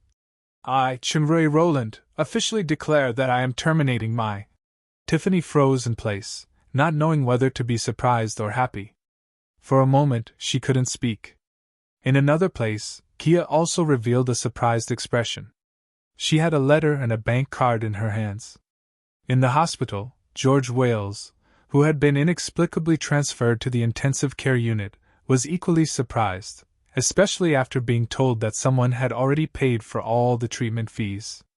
Similar scenes played out in many places at the same time. In a certain kindergarten, Chinray was on the phone. "Okay, thank you, Ben Hong. Nothing else is important. The key is to walk down the path that I have chosen. I will bear all the consequences myself." The other side of the phone asked something again. Chinray was slightly startled and replied, "I'm sorry, I just don't want to regret it more." There was a long silence on the phone before it hung up. Chinray took a deep breath and turned his gaze back to the little girl in front of him. Duo, do you like this pig head biscuit? Mommy said that I can't eat food from strangers," the little girl said in a childish voice, but her big eyes were staring at the biscuits. Although this treasure was in another world, it was still so cute. Duo, we're already friends, not strangers." Chinray stroked his daughter's head and looked at the kindergarten teachers who were on high alert. There were also two familiar faces. One was Veronica, and the other was the Ryuzuku trap, Carlo. Chinray grinned at Carlo. "Don't be nervous. I'm actually a good person." "Carlo." Chinray smiled at Veronica again and said softly to Duo, "Eat the biscuits later. I'll stay here with you to wait for Mommy, okay?" Hearing that they would wait for Catherine here, Veronica and the others, who were on guard, finally breathed a sigh of relief. Soon, a beautiful figure appeared in sight. It really was Her Majesty Dark Shadow Empress. No, it was my beautiful teacher. "Mommy!" Duo cried out happily. Chinray picked up Duo and greeted her. Catherine saw Chinray, and her pupils suddenly shrank. "Why are you here? Let's go out and talk." Chinray carried Duo and walked out of the kindergarten. Kathleen clenched her fists and followed behind him. After the family of three walked for a while, Chinray finally stopped at a place where there was no one. "You should buy a car. It's not close to walk from kindergarten to home. Besides, you're taking Duo with you." "Cut the crap. What do you want to do?" "Don't worry. I mean no harm." "You call this no harm? You're more shameless and despicable than I thought. Didn't you say that we won't meet again? Now you're using Duo to threaten me." Catherine gritted her teeth. "Let go of my daughter, or I'll call the police immediately. It should be our daughter." Chinray didn't show any panic. Instead, he showed a calmness that was unfamiliar to Catherine. "I've found out a lot of things these days. Duo is indeed my daughter. Looking at the time, it seems that I am indeed a scumbag." Catherine suddenly thought of a possibility, and her face became paler. "In any case, I won't give up on Duo. You misunderstood." Chinray put down Duo and stuffed the box of pig-head children's biscuits into his daughter's arms. Catherine immediately rushed forward and held Duo in her arms. Then she saw a big envelope handed over from the other side. "What's this? Open it first and take a look." Catherine looked suspiciously at Chinray, who had a normal expression. She finally put down Duo opened the envelope, and took out a transparent file bag from it. On the top was a check. The amount was so large that even Catherine couldn't help but be stunned. However, she quickly showed a look of contempt. "You're much more generous than your father, the director who wants to keep the peace. However, I didn't accept it last time. Do you think I will change my mind this time?" Shinrei shook his head. "The money is not for you. It's for Duo. The thing for you is below." Catherine opened the file bag and flipped through the information. Her face showed a strong expression of shock. Are you crazy?" "I'm not crazy. I'm just doing what I should do." Shinrei looked at Catherine quietly as if he was looking at the Shadow Empress who said, "It's worth it. In the arena back then. You keep these things well. You can take them out when necessary." Catherine was still in shock. She raised the file bag. "Do you know what it means once these things are made public? Not only you, but the entire Roland family." "Of course I know. You're a smart person, so I'll give it to you." Catherine looked at Shinrei's clear eyes as if it was the first time she met the man she used to hate. She shook her head slowly. "No, you're not him." "Who are you?" "You're indeed Catherine. You're the first person to question this question." Shinrei looked around. There was a hint of regret in his eyes. "Unfortunately, even if I've seen through this, I still can't escape from this world. Sure enough, it's not an ordinary illusion. It's a world that refracts the inner heart? Or is it really, as the damn prophet said, a real mirror world? It seems that I can only choose the key point method." Even with Catherine's extraordinary IQ, she didn't understand. "I don't understand what you mean." Shinrei smiled and said, "There are always darkness and light coexisting in a person's heart. I'm either the other him in the mirror, or just a phantom that is about to disappear. If one day I disappear, and the other side of the mirror, that is, the dark guy, comes back here, then you can grasp your fate in your own hands. It's not just your fate alone. I know you have the courage and wisdom to do so." With that said, Shinrei walked in front of Catherine, squatted down, and kissed Duo. Then, he stood up and walked straight forward, but he waved at Catherine with his back facing her.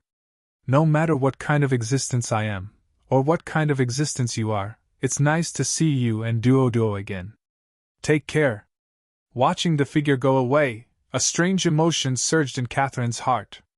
Even she couldn't believe that this emotion would actually breed for the person she hated the most. "Mom, is he Dad? I also don't know. Let's go home, baby." Half an hour later, Shinrei's car stopped at the door of the villa. "Don't worry, Kovac. I know what I'm doing. Now I have to do the most important thing first. After it's over, I will call my father personally to explain. Now, I will turn off my phone. Don't disturb me." Shinrei decisively turned off his phone and got out of the car. Walking into the villa, Liza immediately greeted him. "Young master, you are back. Did you invite both guests?" "Yes, they are in the study room on the second floor. After I enter the study room, I will turn on the highest level of anti-theft equipment. From now on, no one is allowed to approach the study room under any circumstances." Shinrei told Liza and walked to the second floor. In the study room on the second floor, there were two people, a man and a woman. When they saw Shinrei walking in, the man smiled, but the woman's expression was particularly vigilant. "Alucier, Athena." Shinrei shrugged and said, "Sorry to keep you waiting." These two people turned out to be the two key figures in this world. Together with Shinrei himself, the three key points were all here. Previously, when Athena was originally invited here, she had already prepared for the worst. But when she saw that the most prestigious principal in the school, Alucier, was also here, she couldn't help but feel surprised. She wondered about Shinrei's purpose again. Now, as soon as this scumbag returned, he actually called the principal's name directly. He is really arrogant. Athena couldn't help but clench the small self-defense dagger hidden in her sleeve. "I don't feel that it's been a long time. On the contrary, I'm very surprised by your speed. You actually made a decision so quickly?" It seems that it's time to choose. Alucier's casual attitude made Athena even more surprised. She couldn't understand the meaning of those words. It'll come sooner or later. It'll come sooner or later. It's better to end things as soon as possible. Chenrui slowly walked forward. Before that, there's something I've wanted to do for a long time. Before she finished speaking, Alucier's face was punched in the midst of Athena's exclamation. She suddenly lost her balance and fell on the sofa. Principal!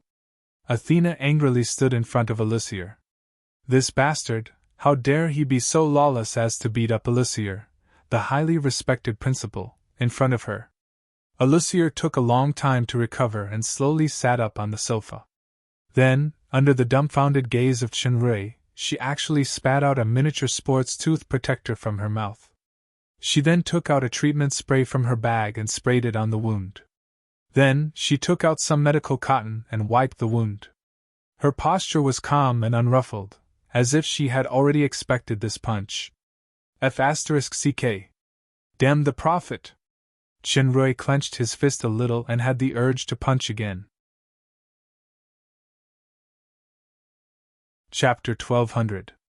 Chenrui really wanted to beat the prophet up again, but looking at Athena, who was glaring at him angrily, he held it in and sneered. To be honest, I should have given you this punch when Rala drew the queen in white card. If I could leave this place, I would have blown your head off in the psychedelic forest with one punch. However, I remember you saying that regardless of success or failure, this would be the last time we meet, so I don't want to leave any regrets. Athena, who was at the side, was confused. Rala. Is she referring to the assistant principal, Teacher Rala? Also, what did the Queen in White and psychedelic forest mean? This punch wasn't light. Alucier touched her slightly swollen face in pain, but shook her head. Unfortunately, it can't kill. Oh right, Athena, the little dagger in your sleeve is useless. Athena trembled slightly. The principal actually saw through her hidden dagger, and he even exposed it in front of that scumbag. After applying the medicine, Alucier regained her original elegance and calmness. Sit down first, Athena. I'm fine. Actually, if you really want to kill someone, this is more useful. With that, Alucier took out another box from her bag, placed it on the table, and opened it. Athena saw that it was actually a revolver. She couldn't help but be shocked. What was going on with the principal? Illegal gun possession? No, not only illegal gun possession, but also those words. What did they mean? Kill someone? Alucier pushed the box in Chenrui's direction. Now, it's time for you to choose. Principal! Athena couldn't help but cry out. What are you doing? As you saw and heard just now, I'm giving him a choice. Alucier raised her head, and her gaze seemed to pass through the building and fall directly on the deep sky. This gamble has reached the most critical moment. Athena still couldn't understand. Gamble? Chenrui picked up the revolver and looked at it. There was only one bullet in it. You only have one choice. Alucier smiled faintly and said, I know that you have already done many things to change yourself in this world. You also want to make up for the missing state of mind, but in the end, you can't avoid the choice. This is life. There is always a choice, and once it is made, there is no turning back. This is indeed life. Chenrui smiled. He looked at Alucier, and then looked at Athena. Can this gun destroy this damned world? At least it can destroy the world in your or my heart. Alucier sighed. The result of destruction may be for the sake of birth, but in the end, destruction is inevitable. Your choice will decide this world, and it will also decide the other world. You must consider it carefully. Chenrui paced slowly in the room, and the atmosphere became oppressive. After a long time, he stopped. Chenrui looked at Athena and said, The key point is that the most likely one is not you or me, but her. In her eyes, this normally well-respected headmaster had suddenly become like a demon. Regardless of whether your choice is right or wrong, killing Athena will bring you the best outcome. Moreover, you have analyzed it yourself. She is the most likely key point. Alusier's words made Athena feel as if she had fallen into an ice cellar. Was this the headmaster's true colors? At this moment, Athena felt that Chinray's gaze had fallen on her. It was different from what she had imagined. There was no lust or murderous intent in his gaze, only an incredible gentleness. Then, under Athena's surprised gaze, Chinray slowly turned his gun and pointed it at himself. How surprising! I have already said so, but you still chose yourself. Moreover, I can see that you are serious. Alusier shook her head. This sudden change made Athena almost unable to react. She suddenly remembered that from the beginning until now, Chinray had pointed his gun at Alusier, at himself, but never at her. Why? Although it was inconceivable, her intuition told her that there was something wrong with this person. Although his appearance and identity were exactly the same, he did not seem to be the scum that she had originally known. Disguise? Twins? Alusier, this is not about killing the demons in your heart, but a choice to face your heart. Even if there is a demon in my heart, it is me. If I kill you or Athena for myself, it is no different from the original him. If you deliberately set up such a trap by seizing this point, then, congratulations. You win. The video recorded by the cameras here will automatically be posted on the internet. I will not let Athena take any blame.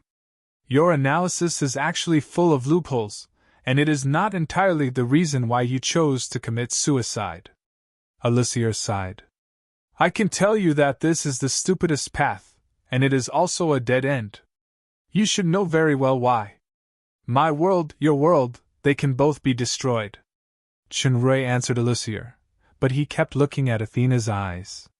I just want to use this pair of hands to protect her world and many more people, no matter where they are, no matter what they have to pay.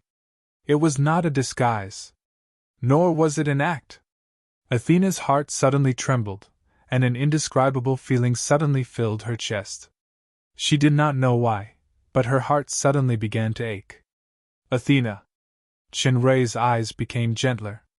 Maybe this is just your reflection in the mirror. Maybe this is the last time I see this face, but Chinray paused and did not continue. Those words were engraved in his heart and soul, just like in the past. But I still love you. It is not like, it is love. In Mountain Shillong, the shadow bathed in fire, those affectionate and regretless eyes seemed to appear in front of him again, slowly overlapping with that face. The gushing tears blurred his vision unconsciously. Is it reincarnation? Without hesitation, his finger pulled the trigger. The gunshot rang out.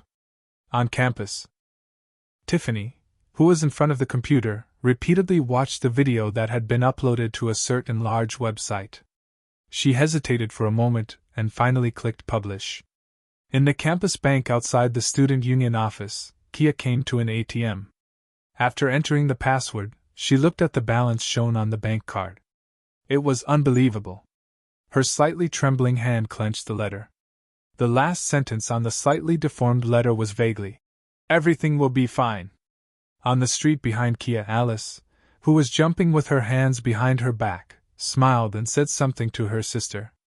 Looking at her happy sister, Jia's always indifferent eyes showed a rare softness. On the opposite court, Gabriel welcomed Michael, Raphael, and Satan, who were sweating profusely, with a smile. She handed them towels and mineral water. Ben Hong still stood silently in the distance, looking at his mobile phone. There was a line of words that had just been typed there. You love me, or you don't love me. Love is there, either more nor less. This message was either sent to herself, or to that person, or it would stay in the draft box of the mobile phone forever. At the school gate, Oliphius and Lalaria walked forward dejectedly. Beside them were the heroic sisters Isabella and Strina. They looked at each other and smiled from time to time. Farther away from the school, Catherine held her daughter's little hand and walked home step by step.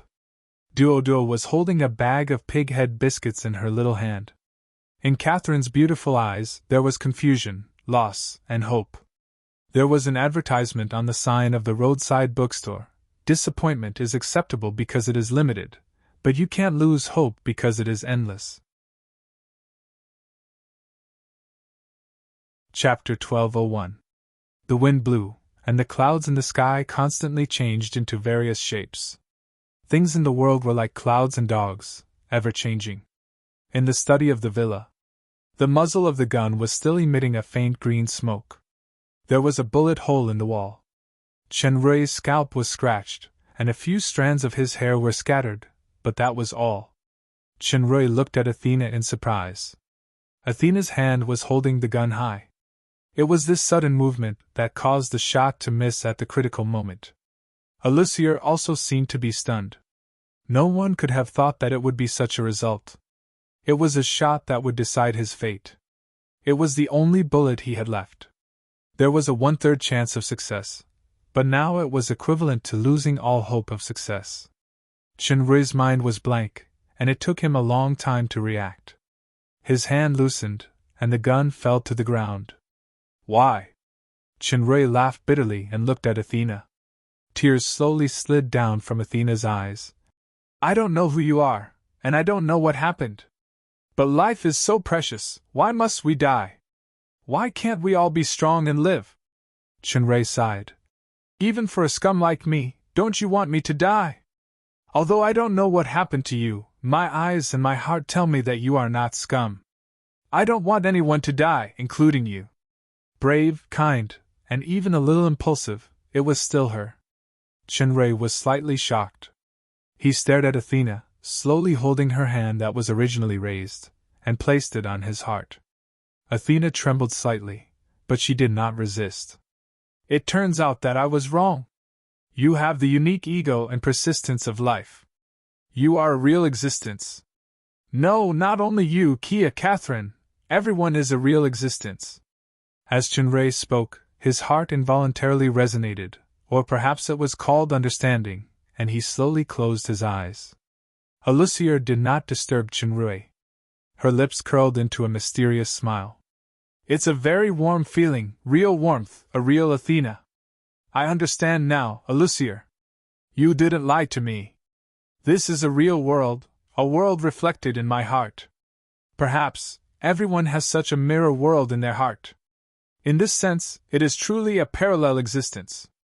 What are you trying to say? Alucier's voice rang out. She was no longer as calm as before, and there was a hint of ethereal meaning in her voice.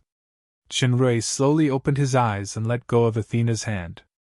His gaze gradually became firm. Now is the time for me to choose. Alucier stared at Chenrui. Are you sure? 3 key points. All of them are true, but all of them are false.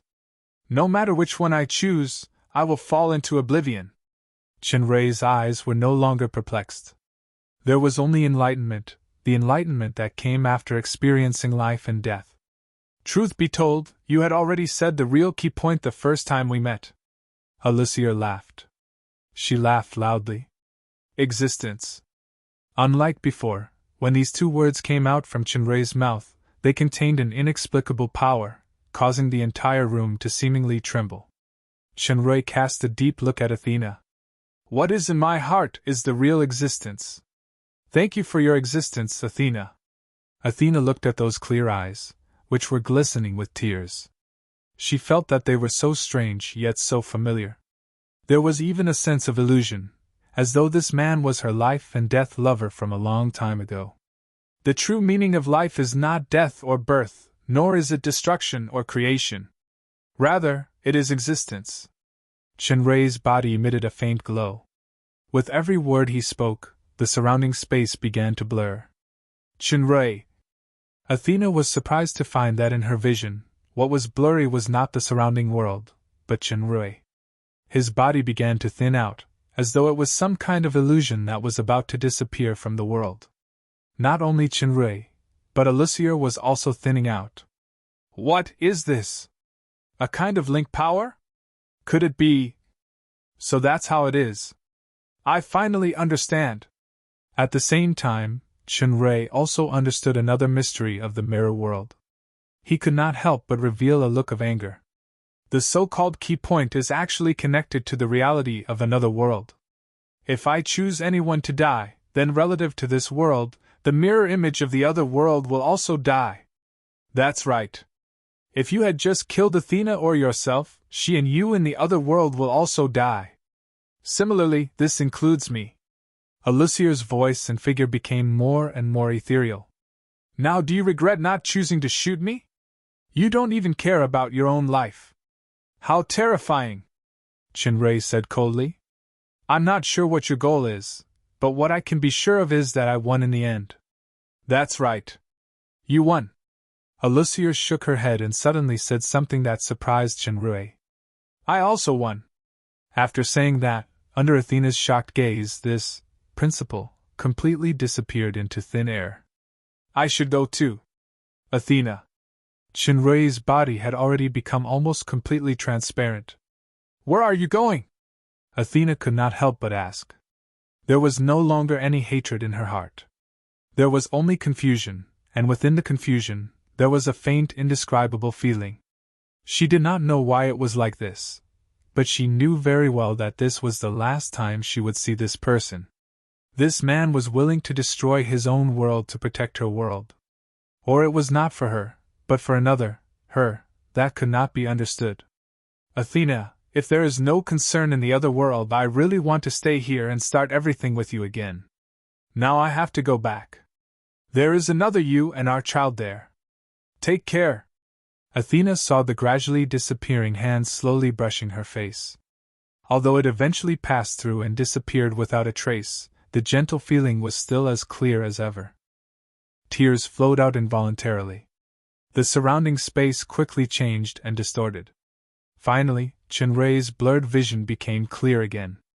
Finally, the distorted scene gradually returned to normal. After his vision was restored, Chinrei had already felt that in the galaxy of the supersystem, there was a surging and incomparably powerful breath of life. It was almost 10 times more than before. Is it because of the enlightenment just now? However, he had no time to carefully appreciate the new power because a more shocking scene appeared in front of him. In the void ahead, there was a huge male humanoid body floating. Corpse. It was not so much a corpse, but a dead galaxy. There was more than one corpse. There were more than one in the distance. Chinrei couldn't help but be shocked. This is actually the most mysterious chaos realm? With Chinrei's current strength, he could remain calm even in the face of a grand elementalist. However, in front of this corpse that had lost its vitality, he couldn't remain indifferent. Why would I return to this place after returning from that world? Wait a minute, something is wrong. Although it is indeed these corpses, it doesn't have the real boundless feeling at the beginning. It is more like a phantom? Could it be that I just broke free from a mirror world, and I fell into another similar world? Now that I can enter the supersystem without any data or alerts, it means that it is not the almost unsolvable mirror world. It should be an ordinary phantom without danger. As Chinrei was thinking, he suddenly felt that the surrounding space changed. A faint crack appeared, and the eyes of the nearest corpse slowly opened. Not only this one, but the rest also opened their eyes one after another. Although he already knew that these were just phantoms, this scene still shocked Chinrei's heart. After all, these were the most terrifying existences. At the moment when the eyes opened, the entire scene was shaking. Chinrei felt chills running down his spine. If he really faced this kind of corpse, just this gaze alone would cause his soul to suffer a devastating blow. How powerful is this? Not only did the corpses open their eyes, but they also stood up one after another, but the way they stood up was a bit weird. After getting up, the corpses opened their mouths and roared. This sound alone deepened the cracks in the space countless times. A vacuum similar to the Nirvana dimension appeared, but the power was many times stronger. Although the power was extremely amazing, Chinrei faintly felt that something was wrong. At this time, the corpses' faces showed panic and even despair, as if they were feeling something deadly. This almost invincible existence is actually afraid? What is she afraid of? From all directions, something gathered towards the void above his head. The speed was quite fast. Even with Chinrei's eyesight, he could only vaguely see a trace of the shape. It seemed that those things were somewhat familiar. Several streams of light gathered together, forming a special whole object, and then quickly blurred and disappeared. At the same time, a huge outline similar to an eye opened in the void. That eye gradually became clear from the blur. There was no pupil, just a simple shape, and inside was endless nothingness. Chen Rui only took a glance and felt that his entire soul was shaking involuntarily, as if it was about to leave the body. His entire spirit and body were faintly showing signs of collapse in an instant. He couldn't help but be shocked. Chen Rui felt a strong sense of suffocation. This was a pure illusion. If he really faced this, he was afraid that he would be completely annihilated before he could even have a thought. Faintly, cracks appeared on the huge body that was dimming.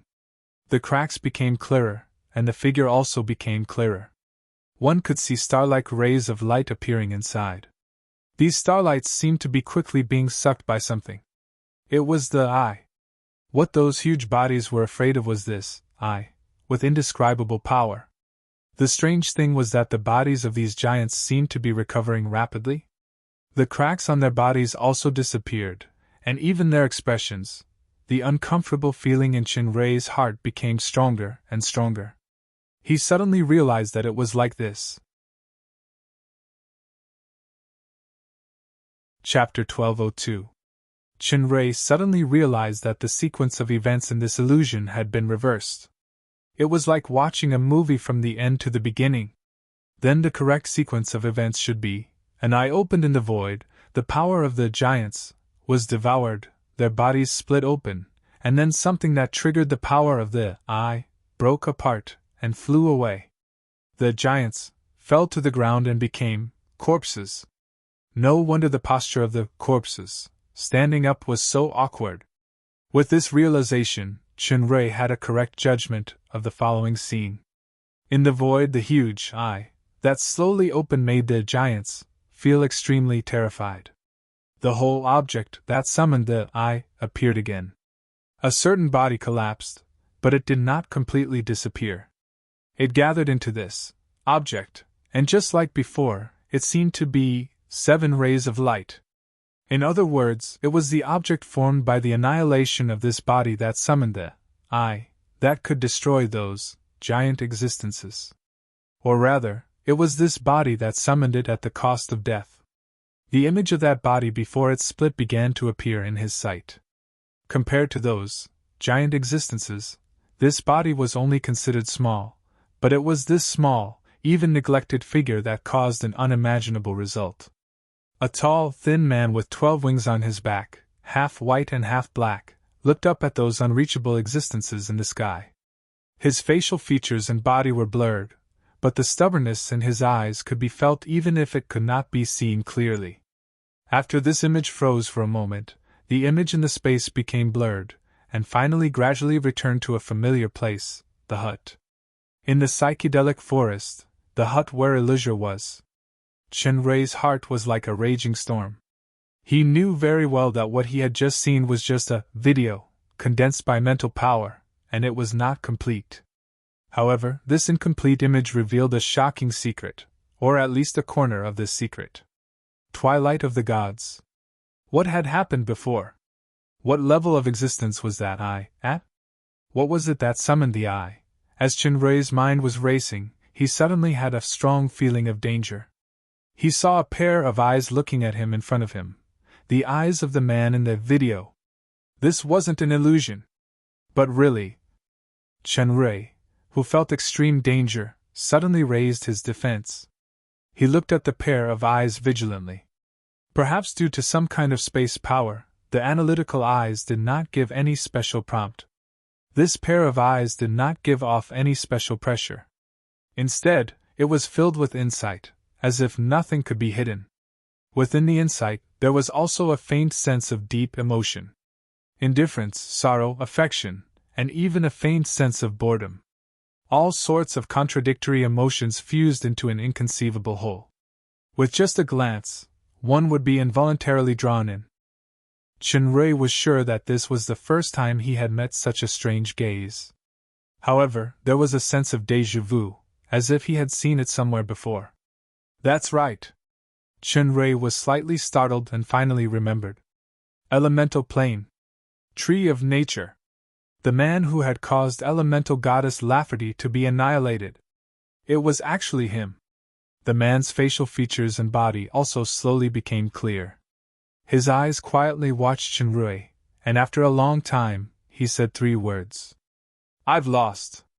Shinrui, who had tried his best to calm down, once again felt an irrepressible shock. This was because he thought of the last 2 sentences that Alucier said before she disappeared. Not bad, you've won. I've also won. The first sentence, you've won, was said to Shinrui, and the second sentence, I've won, was meant for Alucier herself. Originally, Shinrui did not understand what Alucier meant. However, the man's I've lost seemed to make the whole thing coherent and clear. At this moment, Shinrui seemed to understand something. When the 3 key figures in the mirror world were choosing one, Alucier said one more sentence. This gamble had reached the most critical moment. That's right, a gamble. I don't have much time left. The man's voice sounded again, revealing a deep charm. I can answer one question from each of you. Only one. You guys? Shinrui suddenly sensed something, and saw a graceful figure appear in the forest beside him. She was wearing silver tight-fitting armor that accentuated her graceful figure. She held a spiraling purple sword in her hand, and looked very heroic. Gabriel. From the messy hair and the cracks on her armor, it seemed that it had not been easy for Gabriel to get here. Furthermore, he could not see Raphael's figure. It seemed that Raphael was still trapped in some kind of illusory array in the illusory forest. Gabriel did not close her eyes like she usually did. She just stared blankly at the man standing in the air, her eyes shining with an unfathomable light. At this moment, the door of the small house opened, and the person who came out was not Alucier, but Chilania. Shinrui had heard from Maria that Chilania was not only Alucier's direct disciple, but she was also his daughter. She should be immune to the illusory array here, so it was not surprising that she had directly appeared in the small house from the archery field. Chilania looked at the sky in surprise, and only reacted after a long while. She understood that this should be an extraordinary existence, and she had also heard the man's words before. She gathered her courage and asked, Sir, can I also ask a question? Of course, Alucier's daughter. The man seemed to already know Chilania's identity. May I ask, sir, where did my father go? He should not appear before you again. To be more specific, he went to a place where he wanted to end some kind of beginning. Unfortunately, the result is likely to be his own end. The man sighed. As a guide who serves fate, he has a heart that wants to reverse fate. How thought-provoking. This is the path he chose. The man's answer was profound and difficult to understand, but Shinrui already understood one thing. Alucier did not die, but she chose to leave. However, Shinrui had heard from Finoa that Alucier was under some kind of special restriction and could not leave the illusory forest. So, what did this legendary prophet mean by leaving the illusory forest and the elves' immortal capital of Silver Moon? Before coming back, Shinrui's heart was filled with anger and murderous intent toward Alucier, especially when he understood that the choice in the mirror world would directly kill the real person in this world. This was because this had directly threatened the lives of Athena and his children, and threatened the people he had risked his life to protect.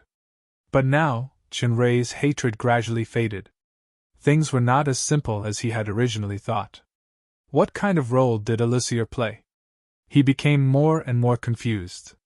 Chilania, on the other hand, seemed to have understood something. She lowered her head sadly.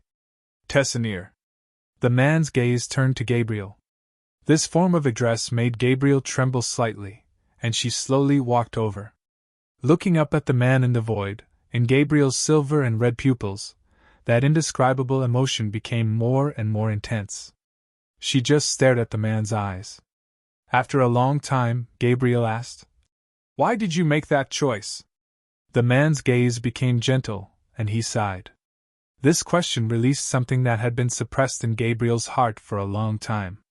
There was no calmness on her face, only excitement that almost made her lose her composure. The morning star favored by God, the son of the morning, the proudest archangel, why did you choose to fall? My former comrade in arms and companion, why did you choose to leave me? The people I cherished? The people I cared about? The people I loved? Although Gabriel asked 3 questions in a row, it was actually equivalent to one choice. Chenrui remembered that when he entered the illusory forest, he had told Gabriel that if he lost these things, he would rather choose to face death.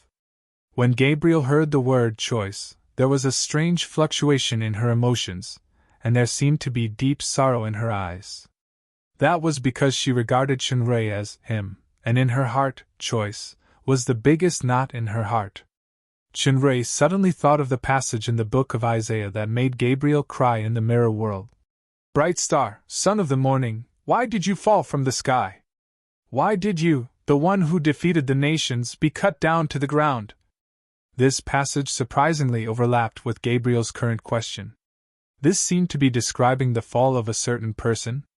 That passage seemed to overlap with the fall that Gabriel questioned today. Chenrui's memory suddenly became unprecedentedly clear, including that blurry name. The Star of Dawn in the Bible, the most powerful and highest-ranking angel in the legends. She was also the most famous fallen angel.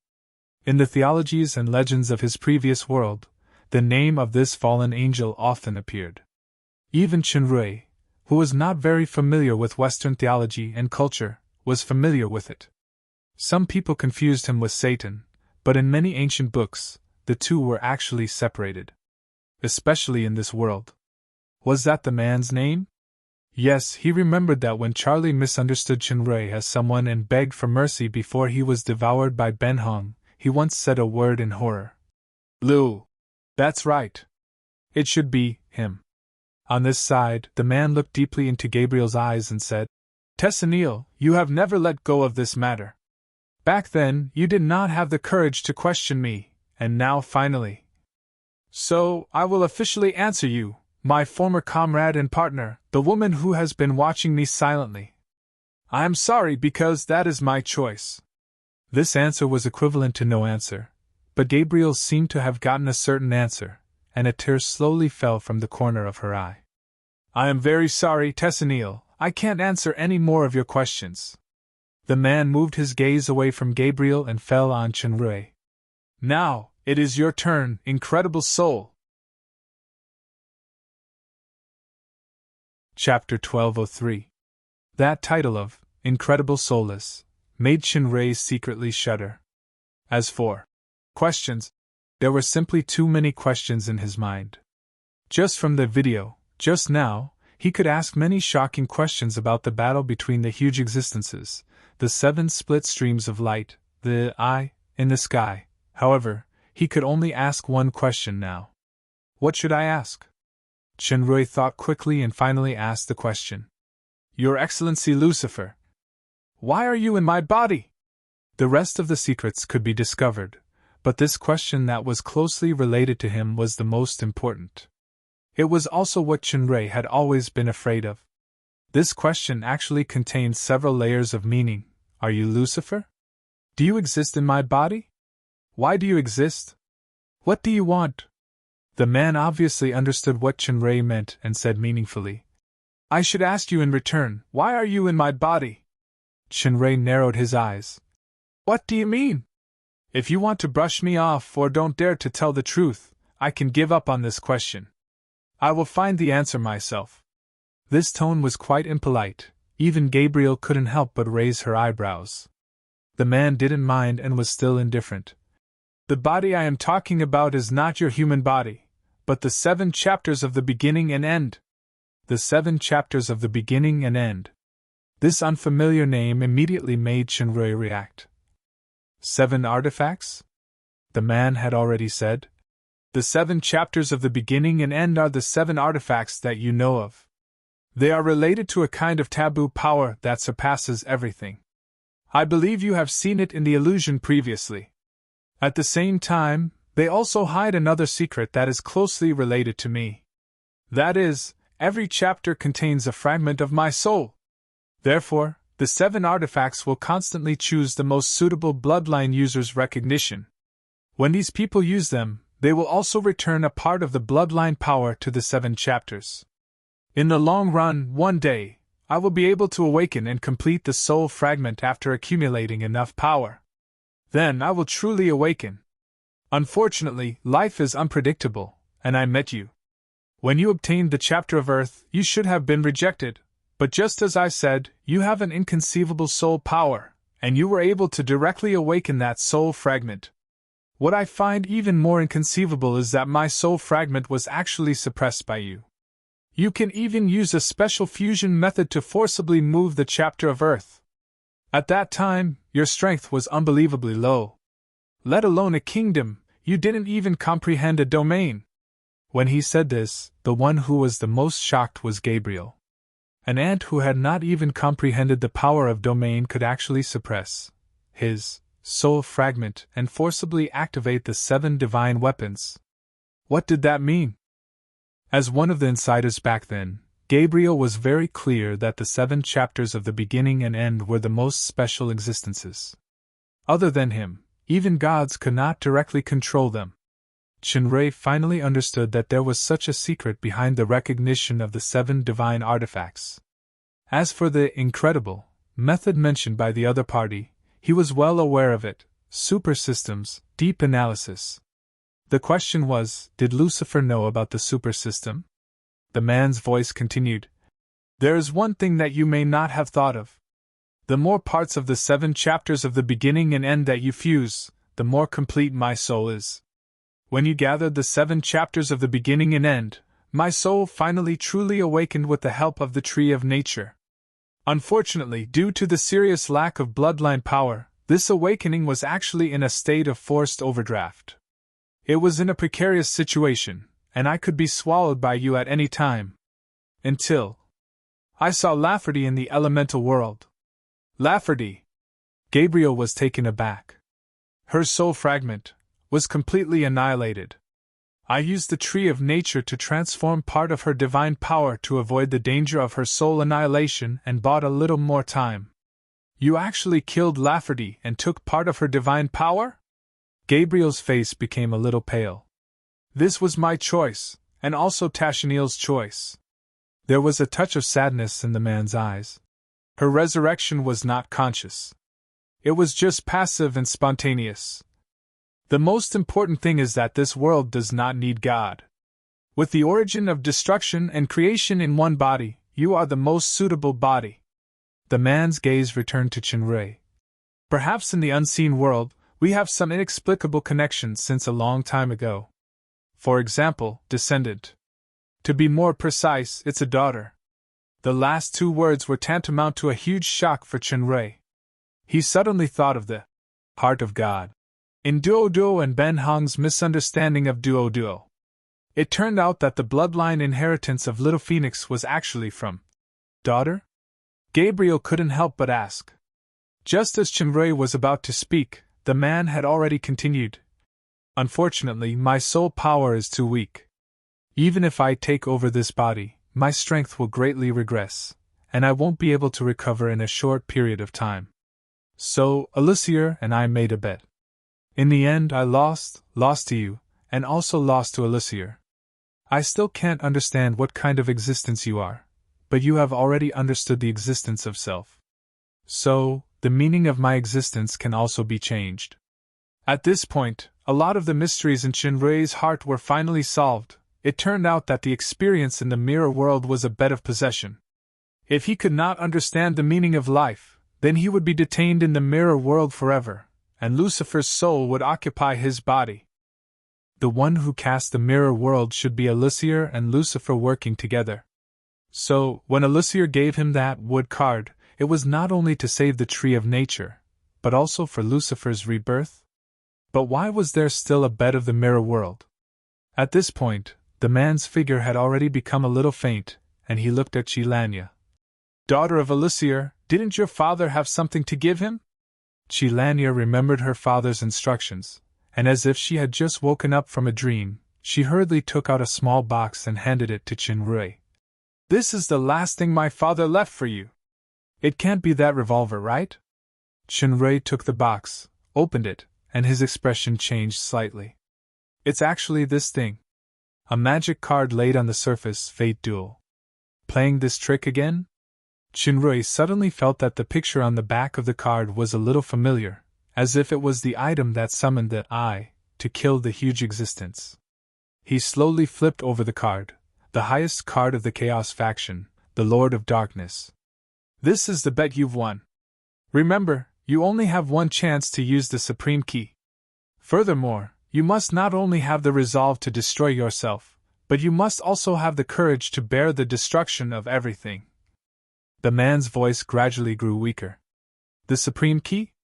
Shinrui was stunned, and he saw that the man's influence became more and more faint, and the card emitted a faint brilliance, as if it was absorbing the man's remaining soul.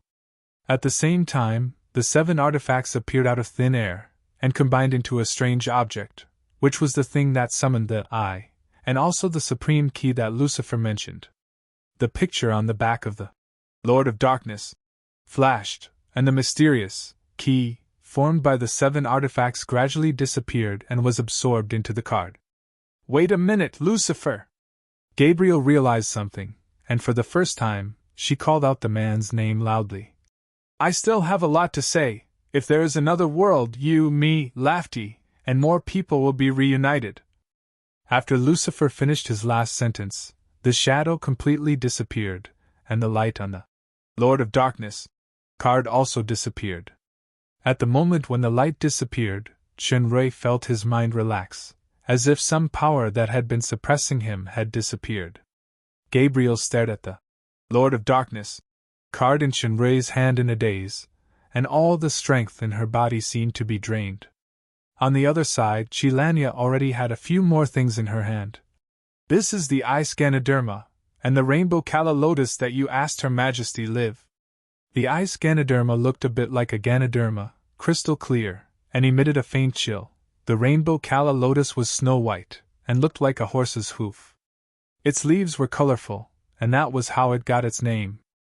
A faint colorful mist appeared in Shinrui's hand, and the Eye Scanoderma and the rainbow Kala Lotus were taken into the Galaxy Garden. Compared with uncovering those shocking secrets, this was the biggest gain. Finally, all the materials that Athena needed were gathered. Shinrui turned his head to look at Gabriel, who was in a daze, and sighed. He put the Lord of Darkness back into the box, and put it into the storage warehouse. Gabriel suddenly woke up and looked at Shinrui with a terrifying murderous look in her eyes. She waved the purple sword with spiral patterns, drawing a terrifying sharp aura in the air. Leave that thing here! Shinrui took a step forward and protected Chilania behind him. At this moment, the space beside him shook, and Raphael's figure appeared. Gabriel, I have found the holy firestone here, and even the flowing light vines. With these potions made with the snow dellet flower, not only Michael, but also the two of us can quickly recover from the injuries caused by the backlashes of creating the container. Raphael's voice was filled with surprise. After saying these words, he suddenly saw the situation in the field. His figure shook, and he immediately appeared next to Shinrui. There was already a silver staff in his hand, and his momentum immediately locked on Shinrui. From Raphael's words, Shinrui had already understood the reason why they visited the immortal capital of Silver Moon.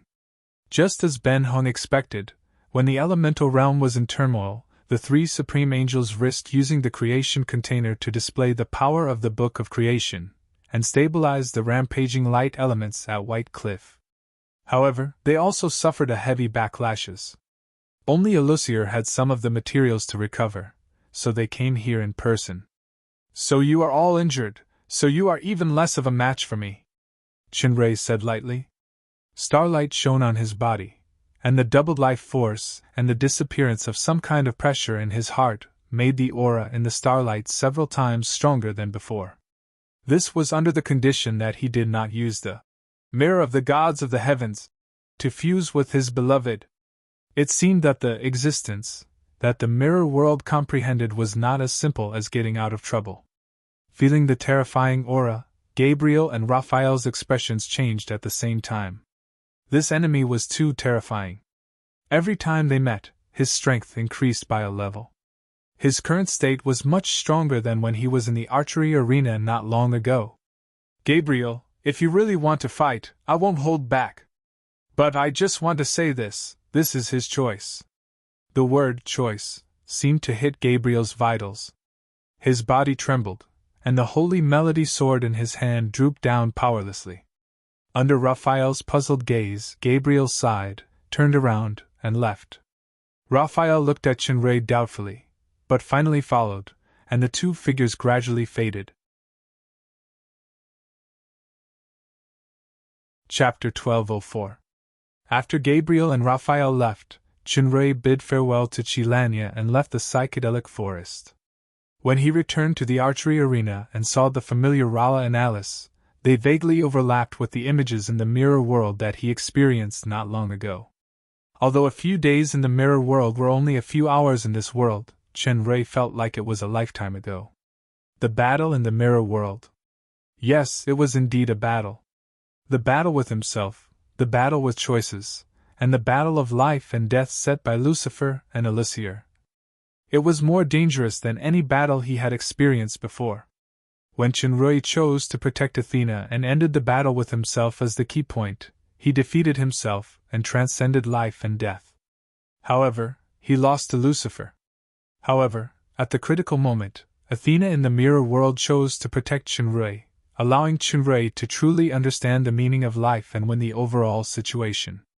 This experience could be said to be full of twists and turns and a narrow escape from death. After successfully leaving the mirror world, Chinray saw part of the truth of the twilight of the gods. Back then, Lucifer did not hesitate to destroy himself to activate the 7 chapters of the end, the 7 artifacts, which activated the most terrifying taboo power. As a result, the gods fell. Lucifer's soul was almost annihilated. He could only rely on the 7 artifacts, and use the bloodline power recognized by the 7 artifacts to accumulate his soul and wait for rebirth. The appearance of Chinray and the super system caused Lucifer to overdraft his soul and be reborn in advance without obtaining enough soul. Finally, he won the final victory in this life and death situation. The supreme key formed by Lucifer and the 7 artifacts was absorbed by the King of Darkness magic card. The mystery of him finally came to an end. At the same time, Chinray also knew that the little phoenix that he hatched was a descendant of Lucifer's bloodline. That was why after his rebirth, he grew to a certain extent and possessed the heart of God that many powerhouses could not have in their lifetime. In terms of soul and God's bloodline, little Phoenix was indeed Lucifer's daughter. However, just as Chinray swore to duo after he killed Charlie, no matter what she was, no matter what happened in the future, she would always be his most beloved precious daughter. Lucifer's silence also left many questions unanswered. For example, Elysier's behavior was a mystery. Previously, Elysier had used the tree of nature to help Lucifer resurrect. Later, she had chosen to help Chinray in the gamble of life and death. Now, she had defied common sense by leaving the psychedelic forest. It was indeed puzzling. However, these things could be considered in the future. The most important thing now was to return to the demon realm and give the materials that Athena needed to Ben home. Have the 3 guys from the Holy Mountain of Light left? Yes, they just left. Rala saw that Chinray was a little absent-minded. What's wrong? Nothing. Chinray looked at the fairy Miss Long and suddenly smiled. I was thinking that I should give you a set of clothes. A dark purple suit skirt and a white shirt.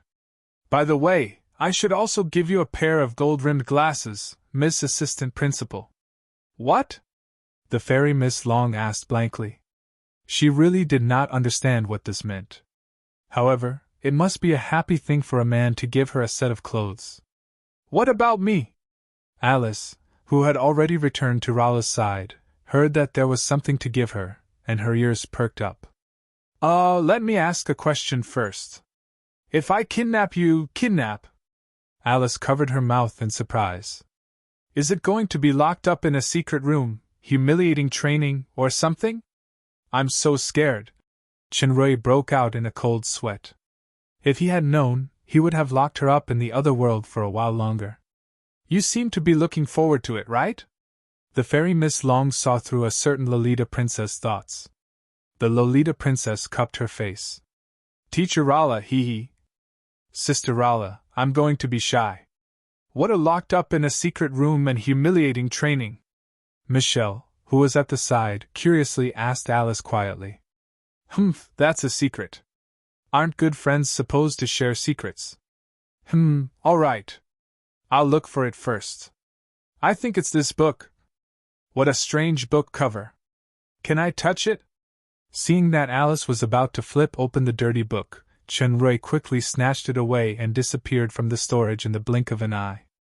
Alice looked at him angrily. Chen-rui shook his head and changed the topic. All right, I've already gotten what I wanted. We should go back.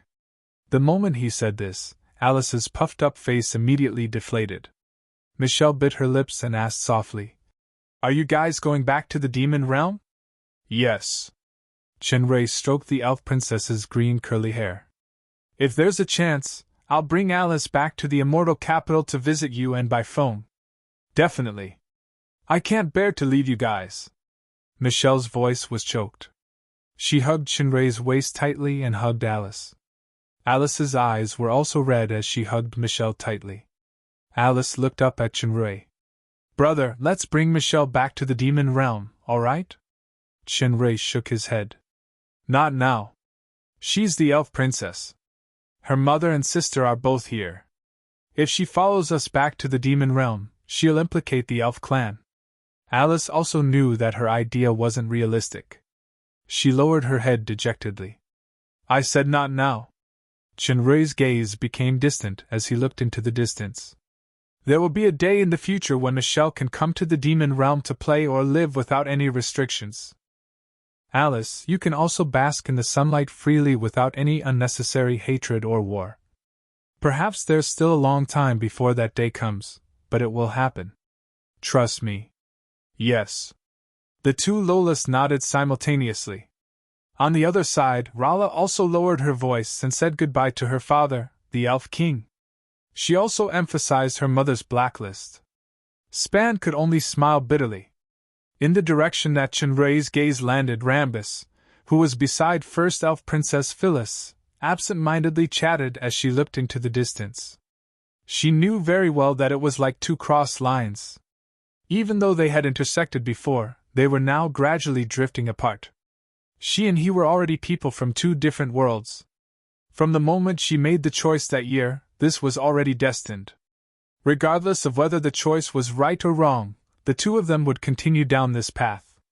This was life, a journey of endless choices. Not long after, Chen-rui's group successfully left the Jadeite Forest Sea. The half-elf Tylos and the elf maiden Altani were among them.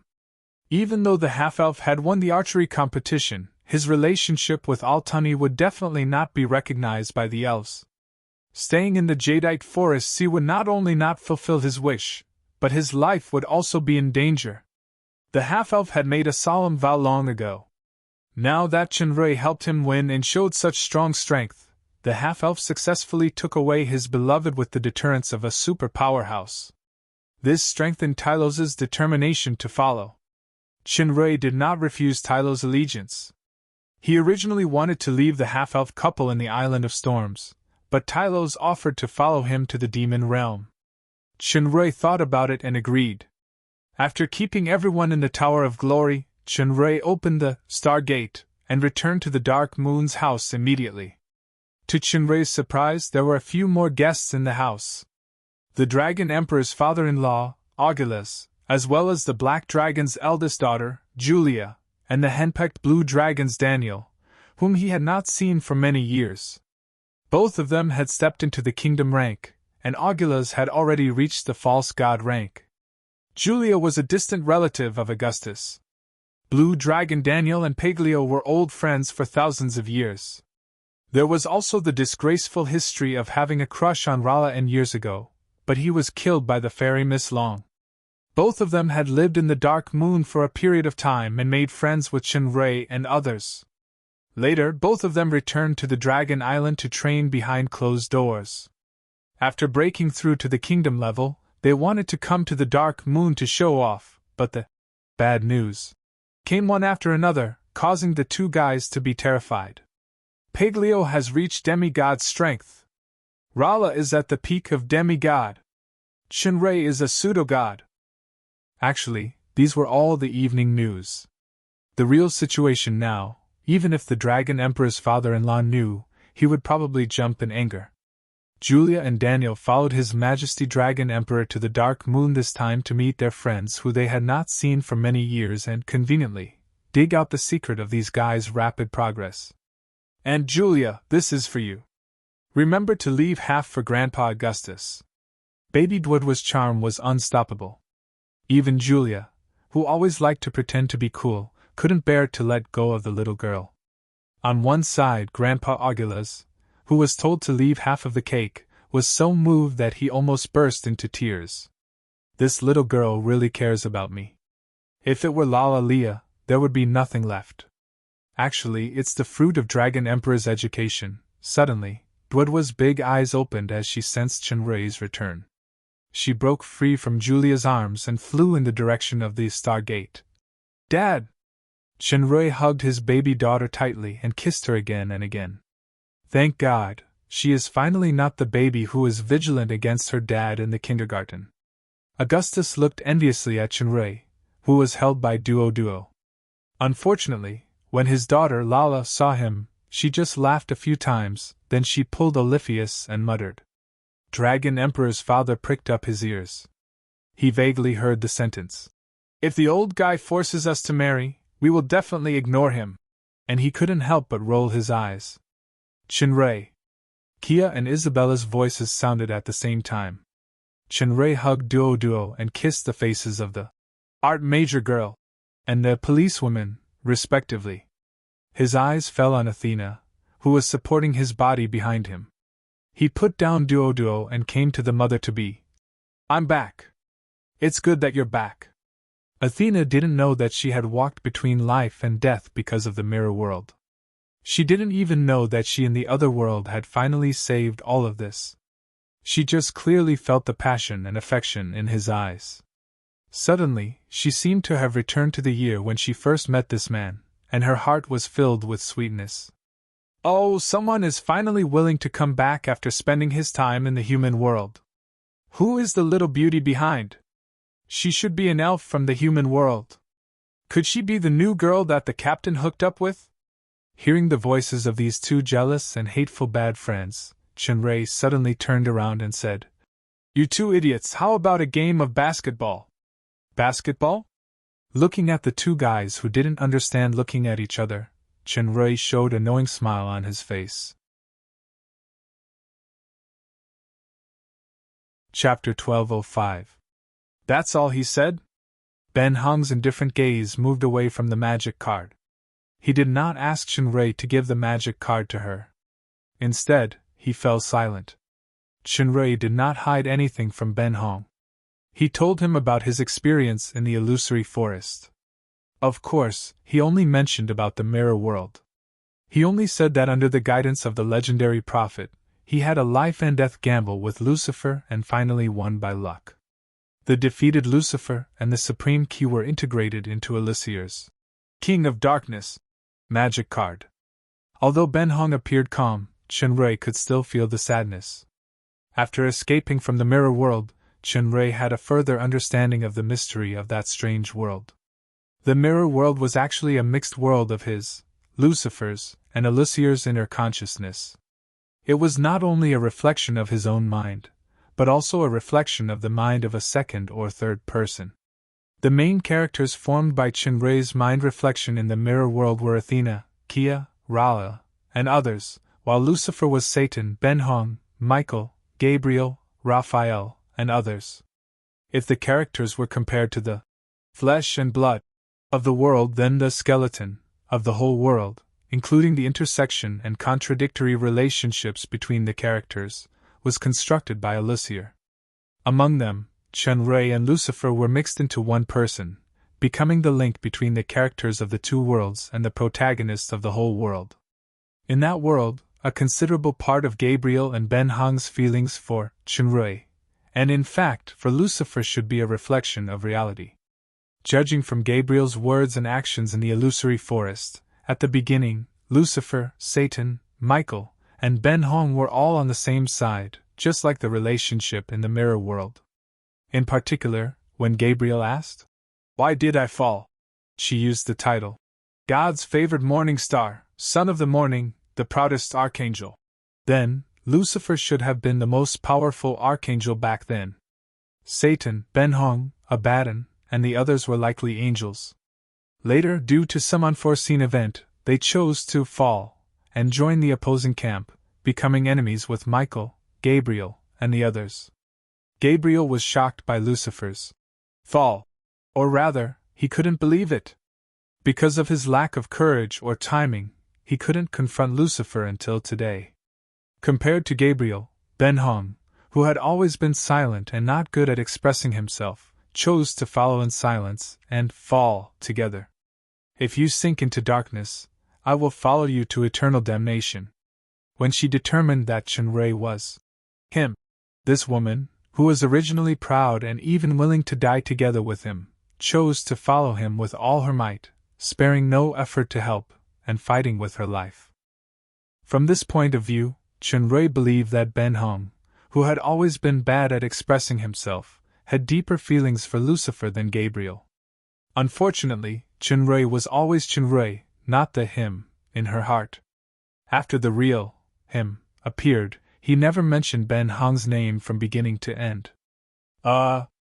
In the end, he should have exhausted his power and couldn't last any longer. He just said to Gabriel that if there was another world, he, Gabriel, Lafferty, and you, and more people would be reunited. Chunrei obviously lied. Lucifer's original words didn't include Ben Hong. This was a white lie. Chunrei also didn't know what the relationship between Lucifer and Ben Hong was. Maybe there were more unknown stories, or maybe it was just wishful thinking from beginning to end. He just couldn't bear to see Ben Hong like this. At least, in his heart, Ben Hong was a partner who had fought side by side, and also a friend. Ben Hong's eyes flashed, and he took a deep look at Chunrei. That penetrating look made the latter feel a little guilty, as if everything was seen through. Ben Hong stared at Chunrei for a moment, and finally sighed, hiding all the bitterness and sadness in indifference. "I will continue to stay here and help Athena until the child is born. Then I want to leave for a while." "Thank you?" Chunrei knew that any comforting words were redundant now. "If you want to terminate the contract, I can, no need." Ben Hong shook his head slowly, turned around, and left. In the following time, Ben Hong seemed to be more reticent, but he still kept his promise and stayed in the Dark Moon. With the help of the collected materials, he taught Athena the secret technique of fusing the destruction container. This secret technique was learned by Ben Hong after hiding in the destruction container for countless years. It could use the silver box to transform and contain the power of destruction. The destruction container was indeed worthy of being the treasure that contained the Book of Destruction. After practicing this secret technique, Athena's strength soared to the peak of the kingdom again because of the pregnancy, but the situation of losing control of power was significantly reduced. Augilus came to the Dark Moon because in the last battle in the Moon Kingdom, he received a trace of the peak stage pseudogod's soul power from Charlie given by Ben Hong when he was in a coma. After returning to the Dragon Island, Augilus concentrated on training and digested this trace of power. Not only his injuries were fully recovered, but he also reached the threshold of advancing to the intermediate stage of pseudogod. Now that he came to the Dark Moon, he wanted to ask Ben Hong for advice. However, after coming here, Augilus's confidence was hit again. Rala's strength actually soared to the peak stage of pseudogod incredibly, and Chunrei was even more outrageous. He was already above the ordinary peak stage of pseudogod. The advancement of his daughters, Lilia and Oliphius, made Augilus smile, but in terms of the most painful marriage, one of the two girls was an ignorant little miser, and the other was a weird lily who only knew how to lust. Every time the Dragon Emperor's father mentioned marriage, he would be defeated continuously. He could only hide in the corner and draw circles. The benefits of staying in the Dark Moon were quite obvious. Just the special training ground with the time rule was a benefit that made people unable to stop. This black dragon and this blue dragon were henpecked. At first, they politely said that they would bother him for a few days, but later, they pretended that they didn't say these words. They simply thickened their skin and refused to leave. As a friend, Chun-Rei certainly wouldn't mind this, and he didn't force Julia and Daniel to become the link users. On the other hand, the half-elf couple, Tylos and Altani, expressed their true loyalty to Chun-Rei. They offered the master-servant contract and received 1-star enhancement. When they first came to the demon realm, Tylos and Altani still seemed a little uneasy. However, the scene of the demon realm was completely different from what they imagined. Demons were not much different from ordinary races on the ground except for their appearance. Even the dark elves, who were repeatedly belittled in the elven literature, were not as vicious as imagined. Instead, they didn't have the self-righteous arrogance of the ground elves. They seemed to be more approachable. This made the half-elves, who were once despised because of their bloodline, have a strong sense of belonging. What surprised the two even more was the prosperity of the demon realm. The prosperity of this dark moon estate was not inferior to the capital of the 2 holy empires. They also heard that the 3 empires of the demon realm had formed an alliance. The future development would only get faster and faster. However, all this didn't shock them when they learned that the master was the only husband of the 3 empresses. With this great backing, Tylos and Altani could live in the demon realm with peace of mind. In the blink of an eye, a few months had passed. In the past few months, Chun-Rei did not leave the dark moon again. He had been accompanying Athena. In the mirror world, he realized the true meaning of the existence of life. The life force of the entire galaxy in the super system had increased by more than 10 times. This enhancement had brought an unexpected change, which was the integration of Polar Star Transformation and himself. Before that, the transformation of Polar Star Transformation was not limited by time and number of times. Now, Polar Star Transformation had been completely integrated into life, which meant that there was no need to deliberately transform. He could reach the peak stage of pseudo-god in his normal state. After equipping the star armor, this level of strength would be further increased. This kind of increase was not like the previous one that could cross a great realm, but it was equivalent to the improvement of a small realm. In other words, after equipping the star armor, he could at least reach the SSS Plus level of the Elemental Oracle. This was still under the premise of not activating the fusion of Celestial Star's Mirror. The fusion of Celestial Star's Mirror had not been completely successful yet. Even so, the current Chun-Rei was confident that he could defeat the 5 major elementalists. A complete victory, not a contest. In fact, Chun-Rei was still a little disappointed. This was because he originally imagined that after his strength reached the pseudo-god level, he should be able to surpass the pseudo-god level and have god-level combat power after activating Polar Star Transformation. However, this kind of change should still be within the scope of Polar Star Transformation. It was just that the transformation state was merged with the normal state. It was just like in the Dragon Ball manga that he read before, where Goku and his son maintained the Super Saiyan state when they were not angry. This also meant that the Polar Star Transformation was close to the real bottleneck, which was the highest level of the 6-star evolution. As long as he could break through to the 7-star evolution, he could truly surpass all the pseudo-god levels and step into a higher and perhaps the ultimate level. The 7 artifacts had turned into the Supreme Key and were sealed in the King of Darkness. Many of the previous magical skills could no longer be used. However, these were only external objects after all. After truly abandoning them, his state of mind became more clear. When Chun-Rei thought of the I that annihilated everything in the void, he suddenly felt a chill. He had already vaguely guessed what it was. "What are you thinking about so intently?" Catherine's voice sounded beside him. In the past few days, Athena was about to give birth. Due to her powerful strength, it was difficult to suppress the power of destruction when she was giving birth. Ordinary midwives couldn't bear it at all. They would turn into ashes before they got close. Only Catherine had childbirth experience, so Catherine specially rushed over from the Shadow Empire to prepare to deliver Athena personally. Not only Catherine, but Jia and Tiffany also came to the Dark Moon. I'm thinking, if a pseudo-god Her Majesty Empress changes into a teacher's outfit and takes a few more, photos, what would it look like? Chenrui turned his head and smiled as he held Her Majesty Empress' hand. Under the guidance of Ben Hong and Rala, Catherine's strength had successfully advanced to pseudo-god not long ago. This was naturally due to the effect of part of what was divine favor.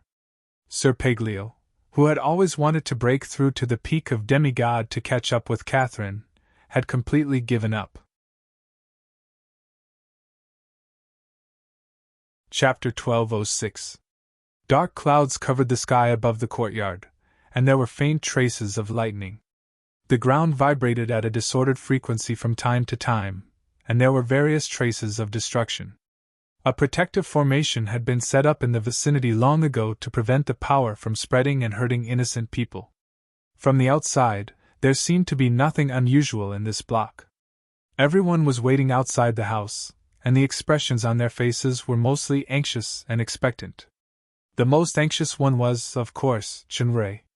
He had walked back and forth countless times, and he was drenched in sweat. It had been half an hour, and Catherine, Isabella, Rala, and Ben Hong still hadn't come out. They could only hear Athena's suppressed moans of pain. When Athena was about to give birth, her strength had soared to the early stage of demigod, and the explosive power of her power of destruction was extremely shocking. Therefore, only these few people could go in to avoid danger. Is giving birth so painful? Alice held Jia's hand tightly, looking nervous. Jia shook her head. I don't know either. I just know that this moment alone is enough to show that all mothers are the greatest. In fact, not only Jia, but the ladies present also had no experience. The only one who had been a mother, Catherine, was helping Athena deliver the baby in the house. The lightning in the sky was getting more and more intense, and it seemed to be attracted by something, pouring down toward the house. The lightning seemed to contain an extremely pure power of destruction. Even though the house was covered with a barrier, it couldn't completely isolate this power, and a large area of cracks appeared. A light flashed in Chenrui's eyes, and he had already appeared above the house. His body emitted a strange traction force, and like a magnet, he absorbed all the lightning and sprinkled it on his body. The lightning kept flashing, and Chenrui's clothes fluttered violently, but he was as still as a mountain. Although he seemed to have dissolved the lightning easily, he was secretly surprised. The power of this lightning was not to be underestimated, and it was getting stronger. If it was a demigod like Paglio, he might not be able to take it. At this moment, the sound of a baby crying suddenly came from the house. The fierce lightning suddenly stopped and quickly began to dim. The dark clouds also gradually dispersed, revealing the two covered moons. Chenrui saw Isabella walk out of the house with a small body wrapped in a blanket. His eyes flashed and he immediately landed. Everyone surrounded him, but Chenrui didn't look at the child and rushed straight through the door. Athena! Chenrui came to the room. Rala was using water magic to clean up the blood in the room and in the air. Catherine was helping Athena wipe her sweat. Ben Hong withdrew the light that covered Athena. Athena's eyes were tightly shut. Her face and lips were extremely pale, and her body was trembling uncontrollably. However, her life force was still clear. This allowed Chenrui to relax. He walked to the bed, squatted down, and held Athena's hand. Athena slowly opened her eyes. Is it a boy or a girl? Chenrui was stunned. I haven't seen it yet. Catherine smiled slightly. This guy rushed in as soon as possible. He probably didn't even see the child. Athena was touched, but she felt that he didn't care about the child. She glared at Chenrui. Catherine said the question she was most concerned about. It's a very healthy boy. I can feel the pure and powerful life force in him. A boy. Athena's eyes lit up. It's not only life that is powerful, but also strength. Rala was very envious of her mother, Athena. She said while cleaning. This child's strength is at the Demon Emperor level. Although many of our dragon's children are also born at this level, this child has the talent of destroying the origin. It's easy for him to step into the super rank. Even without the power of Dwud was God's descendant, his future achievements are also limitless. Strength is secondary. It's fine as long as he can grow up healthy, safe, and happy. A smile appeared on Athena's pale face. It was full of maternal brilliance. Miss Long blinked her eyes. Athena, do you remember our last naming contest? If it's a girl, her nickname will be Tang Tang. If it's a boy, and the child's nickname will be Doubter from now on. Athena smiled and looked at Rala. I will tell him that this is the name given by his Aunt Rala, and I believe he will be happy in this life. And Miss Long responded with joy. She planned in her heart that when she had children in the future, she would let Athena name them. Athena has exhausted too much physical and energy. She urgently needs to rest now. You guys go out first. Ben Hong, who had been silent, said, I will use the power of the kingdom to help her recuperate for a while. Thank you, Chenrei said sincerely. If it weren't for Ben Hong, it was likely that Athena or the child would be in danger. Now that the mother and child were safe, the gratitude in his heart could not be expressed in simple words. Ben Hong nodded and said nothing more. He came to Athena's side and sat down. As the light flashed, Athena's body gradually relaxed. Her injuries were also recovering quickly, and she slowly fell into a deep sleep.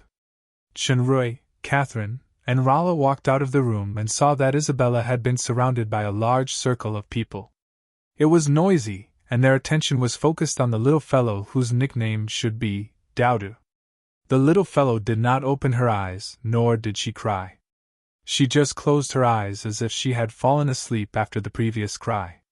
She seemed particularly quiet. Alice's eyes lit up. Wow, Athena's child is so cute. Gia and Tiffany said almost in unison. It's a little boy. Duo, you have a younger brother now. Kia hugged Duo and looked at little Dauda enviously. Duo, who was honored as an elder sister for the first time, asked with interest. And Kia, can I hug my younger brother? Not yet, Duo baby. Delia next to her said with a smile. When he grows up, you can take him to play with you every day, little fellow, call me godfather? Piglio was also a little jealous. That cunning human actually has 2 children, but I don't have a child. I'll just be a godfather to satisfy my craving first. Lomont said with a look of contempt. Tisk, with your drunkard appearance, you want to be someone's godfather? Don't lead the child astray in the future. It's much better than a certain widowcon. Piglio was furious. He accidentally exposed it. You even dragged me to see the widow named Linda the day before yesterday.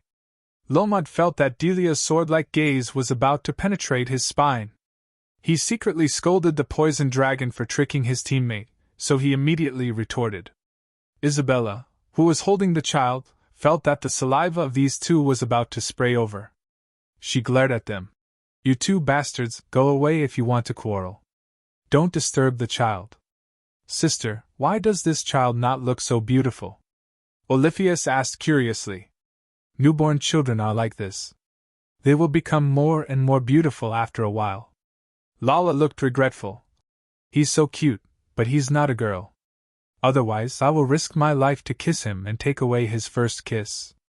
Little master, you're really handsome. The slime who couldn't squeeze and shouted loudly outside. Chenrei finally broke through the encirclement, came to Isabella, and took the child. When he saw the little face, a feeling of blood connection arose spontaneously. This was his child, the crystallization of his and Athena's love. Okay, give it to me. Look at your clumsy hands. Inni was dissatisfied, and she rushed to hold the child as if she was little Dauda's real mother. Dad, I want a hug too. Duodo reached out. Chenrei laughed and deliberately didn't understand his daughter's meaning. He didn't give Dauda to Duo, but he opened his arms and hugged the little girl instead. The little girl angrily grabbed her father's face and rubbed it. After being glared at by Catherine, she immediately got into her mother's arms and acted coquettishly. Looking at his wife, children, and friends in front of him, Chun-Rui felt extremely warm and satisfied. With these, he had no regrets in this life. Little doubt his birth brought joy and celebration to the entire yard. Just as everyone was laughing, the sky suddenly lit up. The light of the 2 moons hanging high in the sky suddenly increased by 10 times, exuding a surprising heat. It actually felt like the sun of the world above ground. Under the illumination of this light, the originally rich aura of dark elements suddenly weakened a lot. In the space between the 2 moons, a special form of distortion appeared. The magnitude of this distortion became larger and larger. With a bang, it expanded, and a group of light flashed, extending into a beam of light that ran through the sky and the earth. In an instant, it felt that the world trembled under this beam of light. The power of this change was almost no less than the previous change in the elemental world. Everyone was dumbfounded. The birth of the son of origin of destruction caused such a big movement? Catherine looked at this familiar scene, and she suddenly thought of something. Her face couldn't help but change. This wasn't caused by the little pocket, but it turns out to be this. Ben Hong had appeared in the courtyard out of nowhere. This kind of thing actually appeared in advance. What does this mean? What is this? Chun-Rui clearly sensed the vibration of the power of the entire demon realm, and he asked curiously. Gate. Catherine's eyes were intertwined with shock and doubt.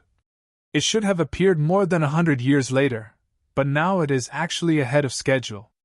At this time, the gate, that will only appear after more than 100 years. Chun-Rui's eyes widened suddenly. He already knew what this was. The World Gate, that appears once every 500 years. The last time it appeared should be more than 300 years ago. As Catherine said, under normal circumstances, it should open after more than 100 years.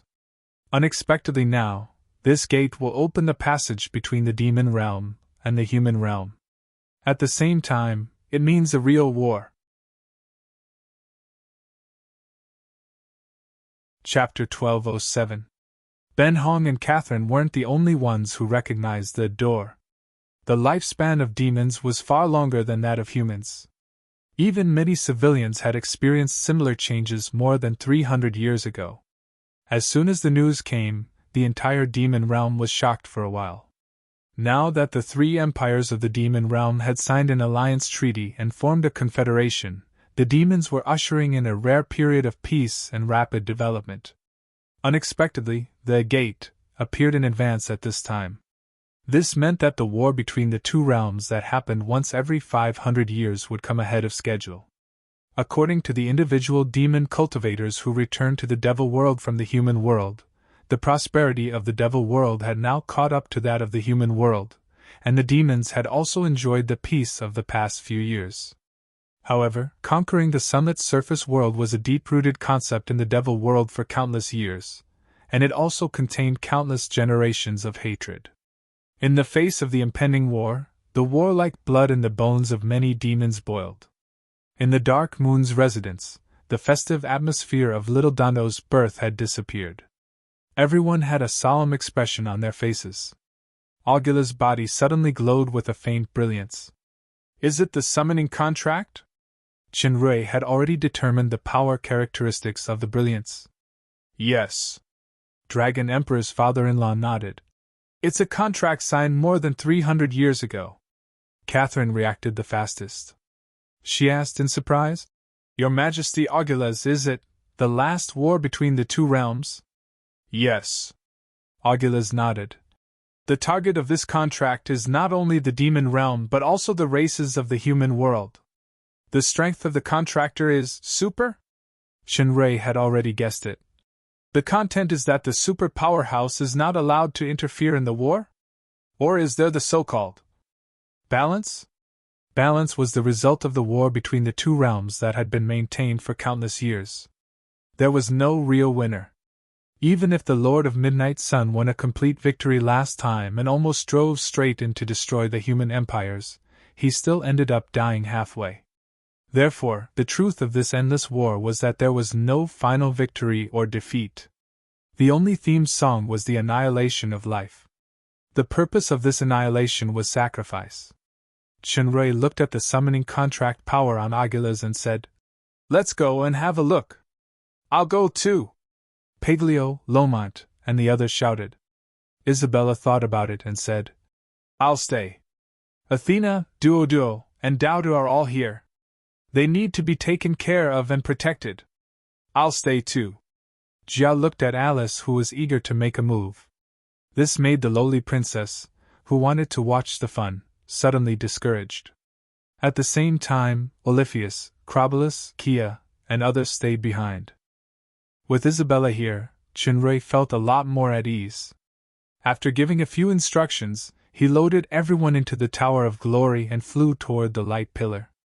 Ben Hong was silent for a moment before he followed behind. Both of them were peak stage pseudo-god. Whether it was flying or teleporting, their speed was extremely fast. Ben Hong felt that the faint breath of Chenrui, who was flying, actually made her soul feel a suffocating sense of oppression. This was still the state where he didn't use his full strength. Ben Hong couldn't help but be secretly surprised. Moving forward quickly, the two quickly left the Dark Moon Estate. The light pillar was in the northeast of the Dark Moon Estate. According to the current distance, it should not be in the territory of the fallen Angel Empire, but in the Bloody Empire. The Bloody Claw Estate in the east of the Bloody Empire was originally an inconspicuous small estate. As expected, the place where the light pillar landed was the Bloody Claw Estate in the east of the Bloody Empire. This meant that this place would become the main entrance or exit of the battlefield. The Demon Realm's army entered the human world through the gate from here, or the army of the human world stepped into the Demon Realm from here. The opening of the gate was not completed immediately. According to the previous records, it took about 10 days. Before that, the gate had a strong repulsion, and ordinary people couldn't get close.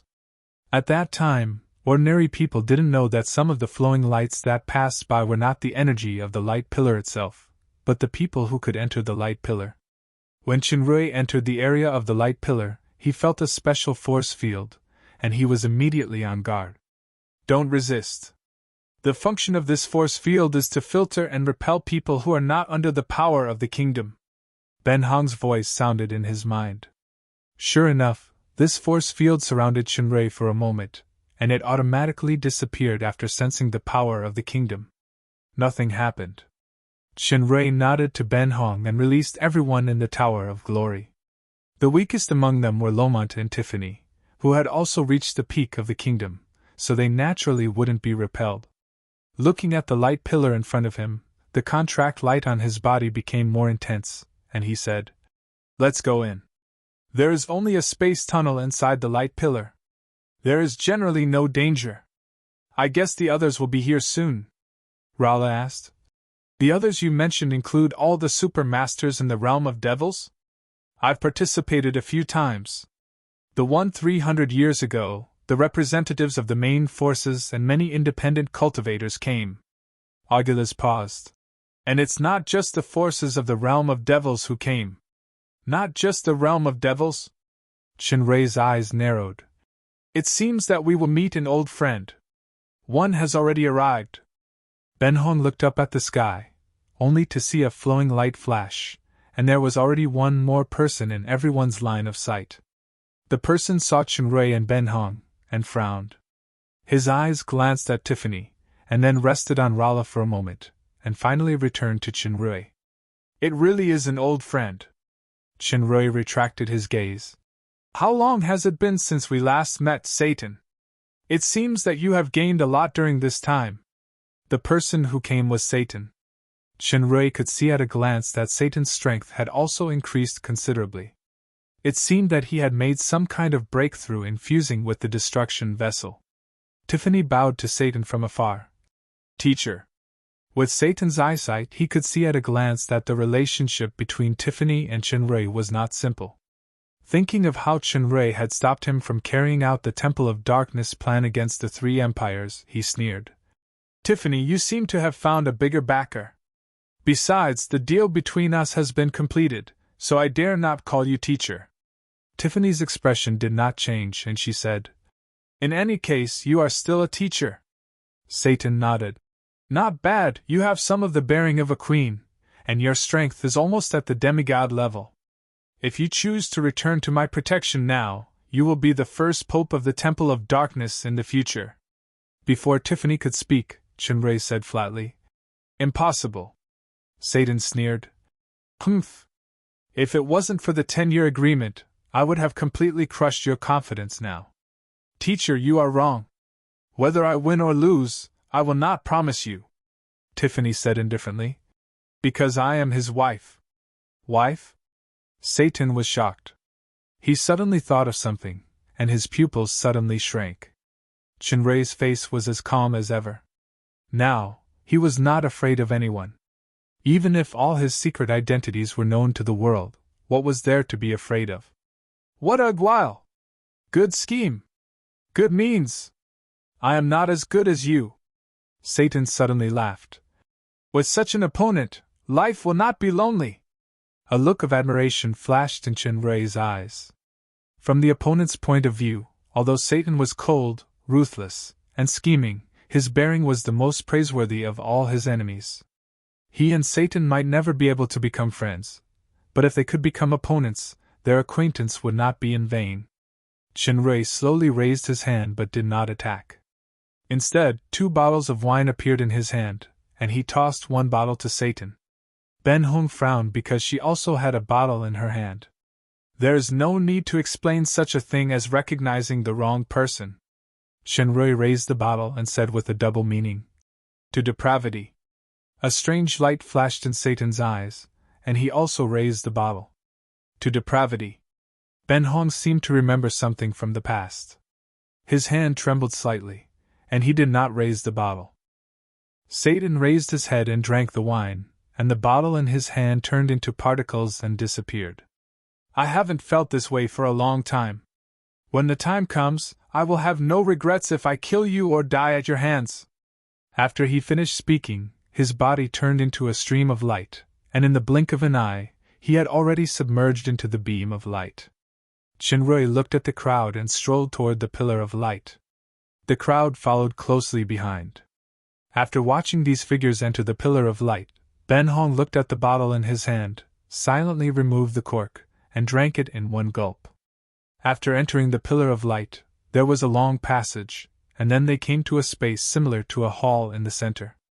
This space was extremely large, enough to accommodate millions of people. On the opposite side, they could see another passage in the space. Obviously, it led to the surface world. At this time, there were already many people in the space, divided into 2 sides. The number of these people was more than Chenrei had imagined. This change was too sudden, and many reclusive cultivators had rushed over. In terms of strength, it was like a pyramid. Kingdoms were the most common, and then demigods were less than 1/10 of kingdoms. False gods were even rarer. Although there were still many people who hadn't arrived yet, this time, almost all the super powerhouses of the surface world and the demon realm had gathered. Chenrei and Satan were on the demon realm's side. Raisin and others were also here. On the opposite side, there were several familiar faces in the human world camp, including Ryuzuka's dragon Emperor Palgoris, the elves Chilania, and the strongest 3 supreme angels. When Chenrei and others appeared, these gazes immediately focused on them. "Michael!" Satan was the first to let out a cold laugh. "The progress of your strength is truly disappointing. 300 years of faith power has only allowed you to reach this level?" Michael moved his gaze from Chenrei to Satan, and there were faint sparks flashing between their gazes. "Do you want to try?" Michael claimed to be the person closest to God, and he was also known as the strongest false god in the human world, while Satan was the strongest false god in the demon world. The feud between the 2 of them could be traced back to the era when they were both angels. This meeting was naturally filled with the smell of gunpowder. Gabriel, who had his eyes closed, said coldly, "This is not the place to pick a fight. If you want to fight, go out and fight." This sentence could be said to not help either side, but neither Satan nor Michael further stirred up the situation. They just snorted at the same time and temporarily let go of this matter. With the restraint of the strongest powerhouses on both sides as an example, the light and darkness, who used to hate each other, did not have any major conflicts. Instead, Lala's strange laughter made the Dragon Emperor on both sides feel a little creepy at the same time. The next step was to wait. When almost everyone was here, it was time to enter the main topic. Chapter 1208. Those who could step into the super class were not impatient people, and most of the people present had experienced such a scene. Although many of the opponents were old enemies for many years, they all kept their composure and took the attitude of taking things as they came. There were also many circles on both sides. The people on Chinrei's side were a small group, but Raisin did not come over, and Satan was also proud and independent. Chilania and Palgoris were inconvenient to greet due to their camps. In the eyes of most others, except for the Dragon Emperor, who was the well-known Dragon Emperor of the Demon Realm, the veiled Catherine and the newly promoted Bloody Empire Empress Tiffany were somewhat familiar. Chenrei's side was basically a stranger. Occasionally, a few people recognized Lilia, Paglio, and Lomont as the participants of the Bloody Empire's martial arts tournament back then. In terms of strength, they should be rookies. It was these rookies who actually laughed as if no one else was around. The powerful people around them frowned. If it weren't for the great god Augustus, they would have reprimanded or used their power to deter them. Chenrei naturally didn't care about the gazes of others. He talked to his own people as if nothing had happened. Benhom was at the outermost of the small circle. He had always been a listener.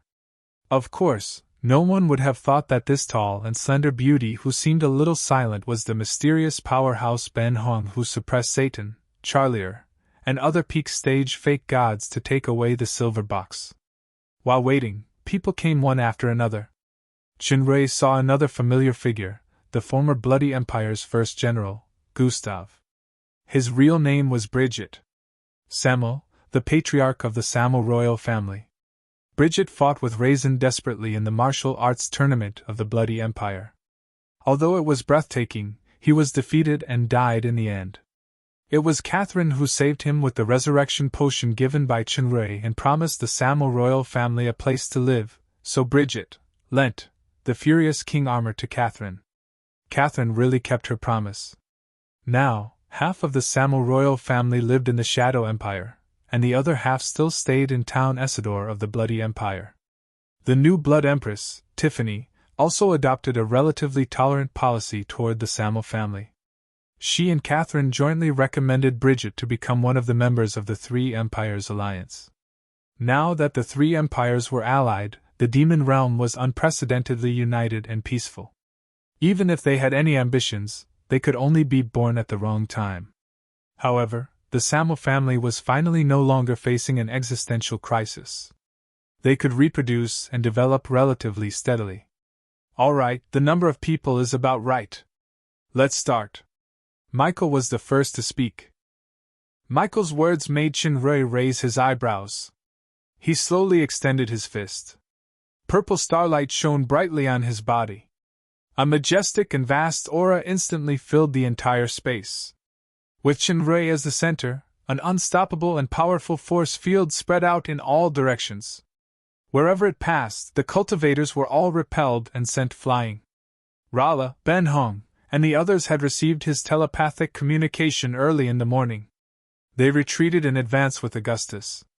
The expressions of the peak pseudogods changed as well, because their bodies were also involuntarily pushed back by the huge force field.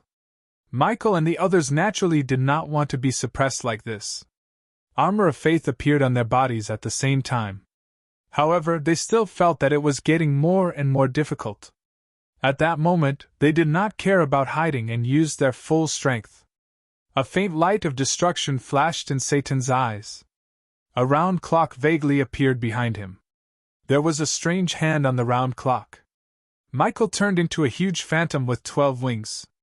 The holy cross sword in his hand shone with a radiance like the sun. Gabriel's closed eyes had already opened. The space where he was in had become a world of silver and red intertwined. The spiral pattern was one with the holy song's sword in his hand. Raphael held the silver staff tightly. The space around him bloomed with light and heat. Many glowing holy creatures danced in the air. Raphael held an object in the shape of a horn. The space under his feet had already condensed into ice. Many winged angels appeared in the cold air around him.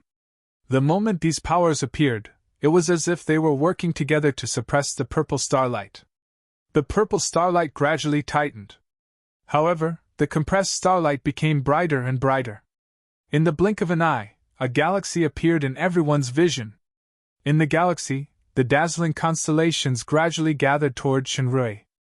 Michael and the others felt the pressure increasing. The country around them also began to tremble and dim. All of the transcendent grade cultivators watching the battle were shocked. A single person had managed to suppress 5 pinnacle semi-divinities. Raphael was the first to be unable to hold on. The frozen world was the first to collapse. He was sent flying. His face was pale. It was obvious that he had suffered a great loss. The other 4 felt that it was getting more and more difficult. I didn't expect your strength to have already reached such a level.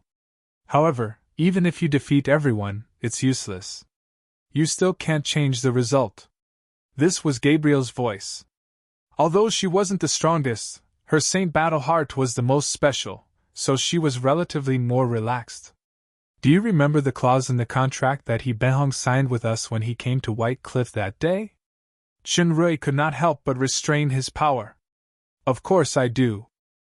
The clause was that in the future, when facing the most serious public enemy, Party B must unconditionally form a united front with Party A at the first instance. Then, it's time for you to fulfill the contract. Michael's voice sounded. Shenrui was shocked. He finally stopped using his power. He had already understood the greatest truth. The purpose of the sacrifice in the war between 2 worlds.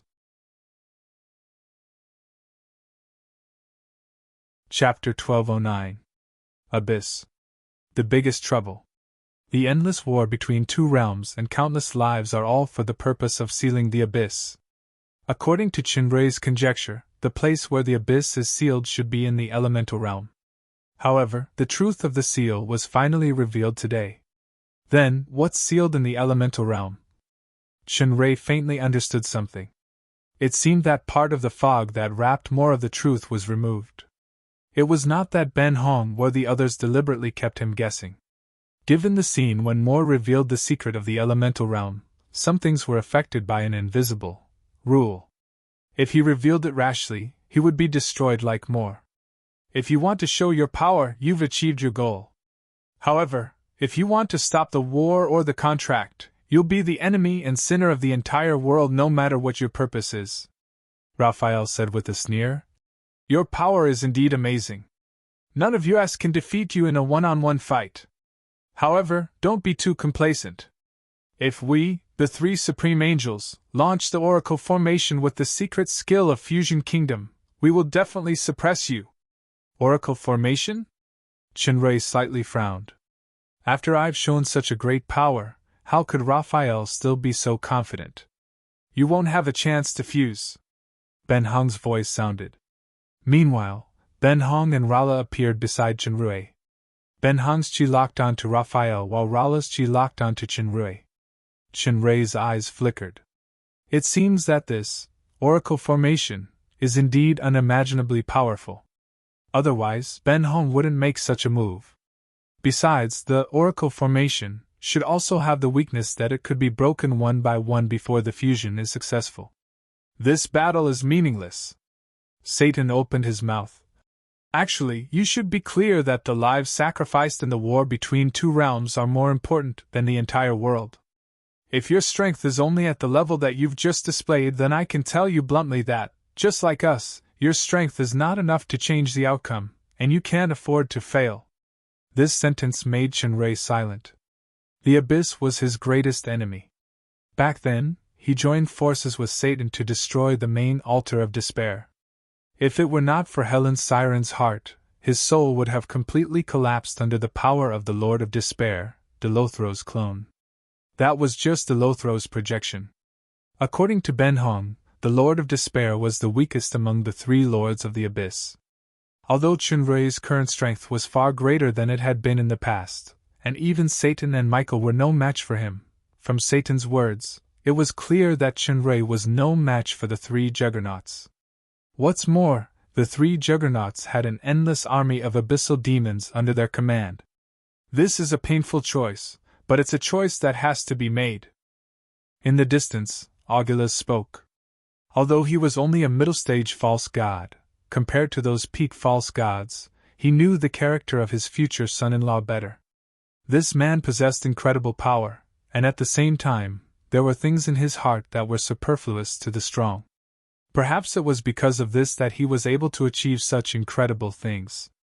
It was also because of this that Augilus felt reassured to keep both of his daughters by his side. Shinrei clenched his fists. Satan and Augilus were right. Even if he had the ability to forcibly stop the war between the two realms, he could not bear the consequences of failure. It was difficult for him to accept the fact that so many innocent people would die in the war, but he could only accept it. A sense of powerlessness. A strong sense of powerlessness. Shinrei looked at the super experts around him and let out a long sigh. The starlight around him dimmed, and the moment the light disappeared, he also disappeared. Rala frowned and followed after him. So did Paglio and the others. Lala thought about it and left as well. Only Ben Hong remained standing in the same place. Too many fetters, too many scruples. Michael looked indifferently in the direction where Shinrei disappeared. Laughable weakness. That's right. You only have strength, but you lack absolute obsession with power. Satan agreed with Michael's opinion. Perhaps it's another kind of obsession that we don't understand. Gabriel closed his eyes again. Ben Hong's lips moved, but he did not say anything. His figure gradually faded. Another guy who is fettered by meaningless things. Raphael looked at Ben Hong's disappearing figure and sneered. She has never gotten over it. However, none of this is important to me. Satan laughed. So what if the entire world sinks into oblivion? As long as I become a god, it's fine. He, she, and all of you are merely stepping stones for me. Don't be complacent too early. Michael snorted coldly. There will be a battle between you and me sooner or later. However, the appearance of the door this time is probably fishy. Let's finish the most important thing first. The golden contract appeared again. This time, no one raised any objections. Shinrei left the light pillar and flew aimlessly for a while. He landed on a mountain and looked ahead silently. There was a sudden fluctuation in his consciousness. Ben Hong's figure appeared in the Galaxy Divinity Temple of the Super System. It was a soul clone. The main plane is like a core.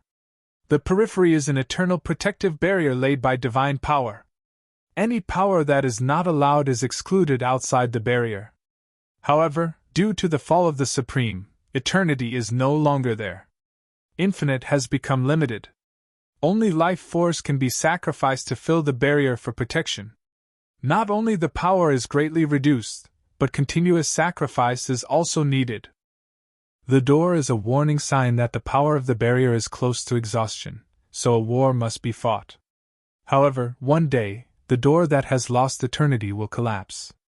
This time, the appearance of the door in advance indicates that the degree of strain on the barrier has exceeded the normal situation. Sacrifice is inevitable. War is the most suitable method. Otherwise, we can only take action and kill directly. You can't change it, so you can only accept it. Unless you can have the determination to destroy everything, or the power that overrides everything. After these words, Ben Hong's figure disappeared. There was no farewell in these words, but Shinrei knew that this was a farewell. She left. Ben Hong fulfilled his promise and helped Athena give birth to the child safely. Now he chose to leave. Maybe they would meet soon, maybe it would take a long time, maybe they would never meet again. Just like a certain song, it was better not to meet. Shinrei sensed Ben Hong's name in the link. He was silent for a long time, but he didn't cancel it in the end. Rala followed Shinrei from a distance and didn't go up to disturb him. The other people who came one after another were ignored by the fairy dragon. They just nodded at Catherine. Although the fairy dragon wanted to stay with Shinrei, she knew very well that Catherine was the most suitable guide for him who was in conflict and pain. Catherine flew to Chinray's side and didn't speak. She just stood side by side with him and watched his gaze. "Everything in front of me." Chinray finally spoke, but he only said half a sentence. Catherine was telepathically connected with him, and she continued, "You don't want to see these all turn into ashes that can be destroyed, but you can't accept the cruelty of sending countless innocent lives to the altar with your own hands. Personally, that's right." Chinray looked at his hand. "I have the power to stop it, but I can't stop it. It was caused by my own hands. Before I ascended the throne, my 2 brothers were completely annihilated under the ambush I planned. None of them survived." Catherine also looked at her hand. "My only remaining brother was personally killed by me on the battlefield. At the moment I killed him, what came to my mind was the scene when I held his hand and told him stories when I was young. At that moment, I only felt unprecedented weakness. I wanted to throw away the sword in my hand and cry out loud, but I didn't cry.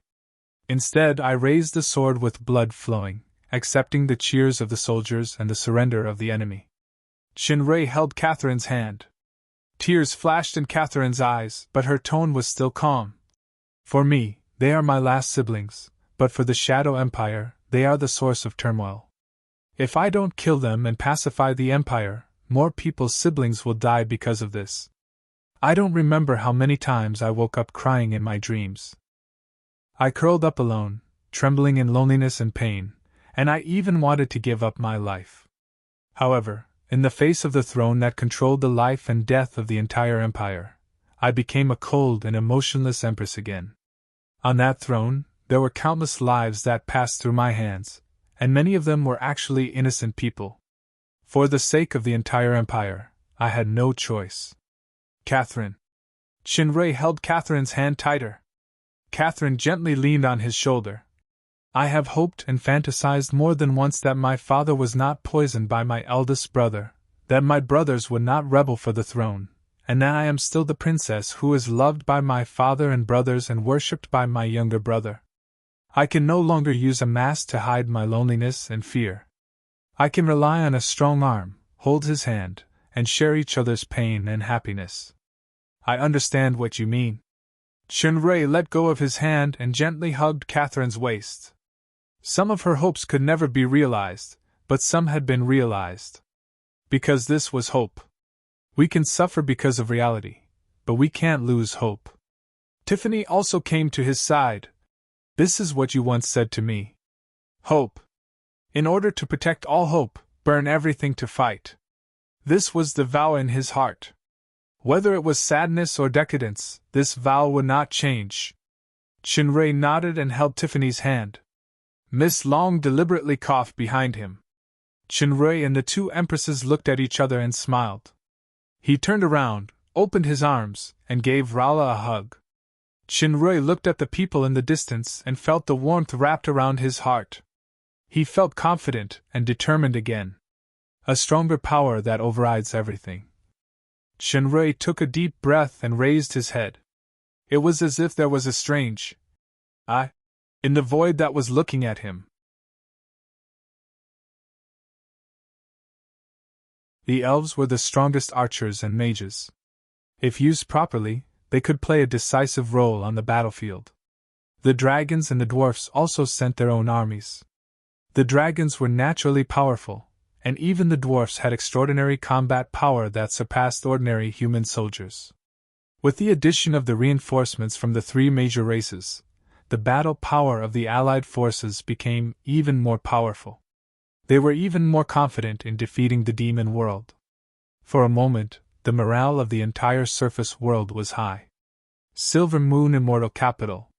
Your Majesty! Why send the 2 princesses to the battlefield? The one who asked the question was the elven elder Patrick. She was the Empress' trusted aide and also Princess Michelle's magic teacher. Especially Her Highness Michelle. It turned out that the commander of the elves this time was the first Princess Phyllis. Even the little Princess Michelle had become a member of the army. Empress Liv shook her head and sighed.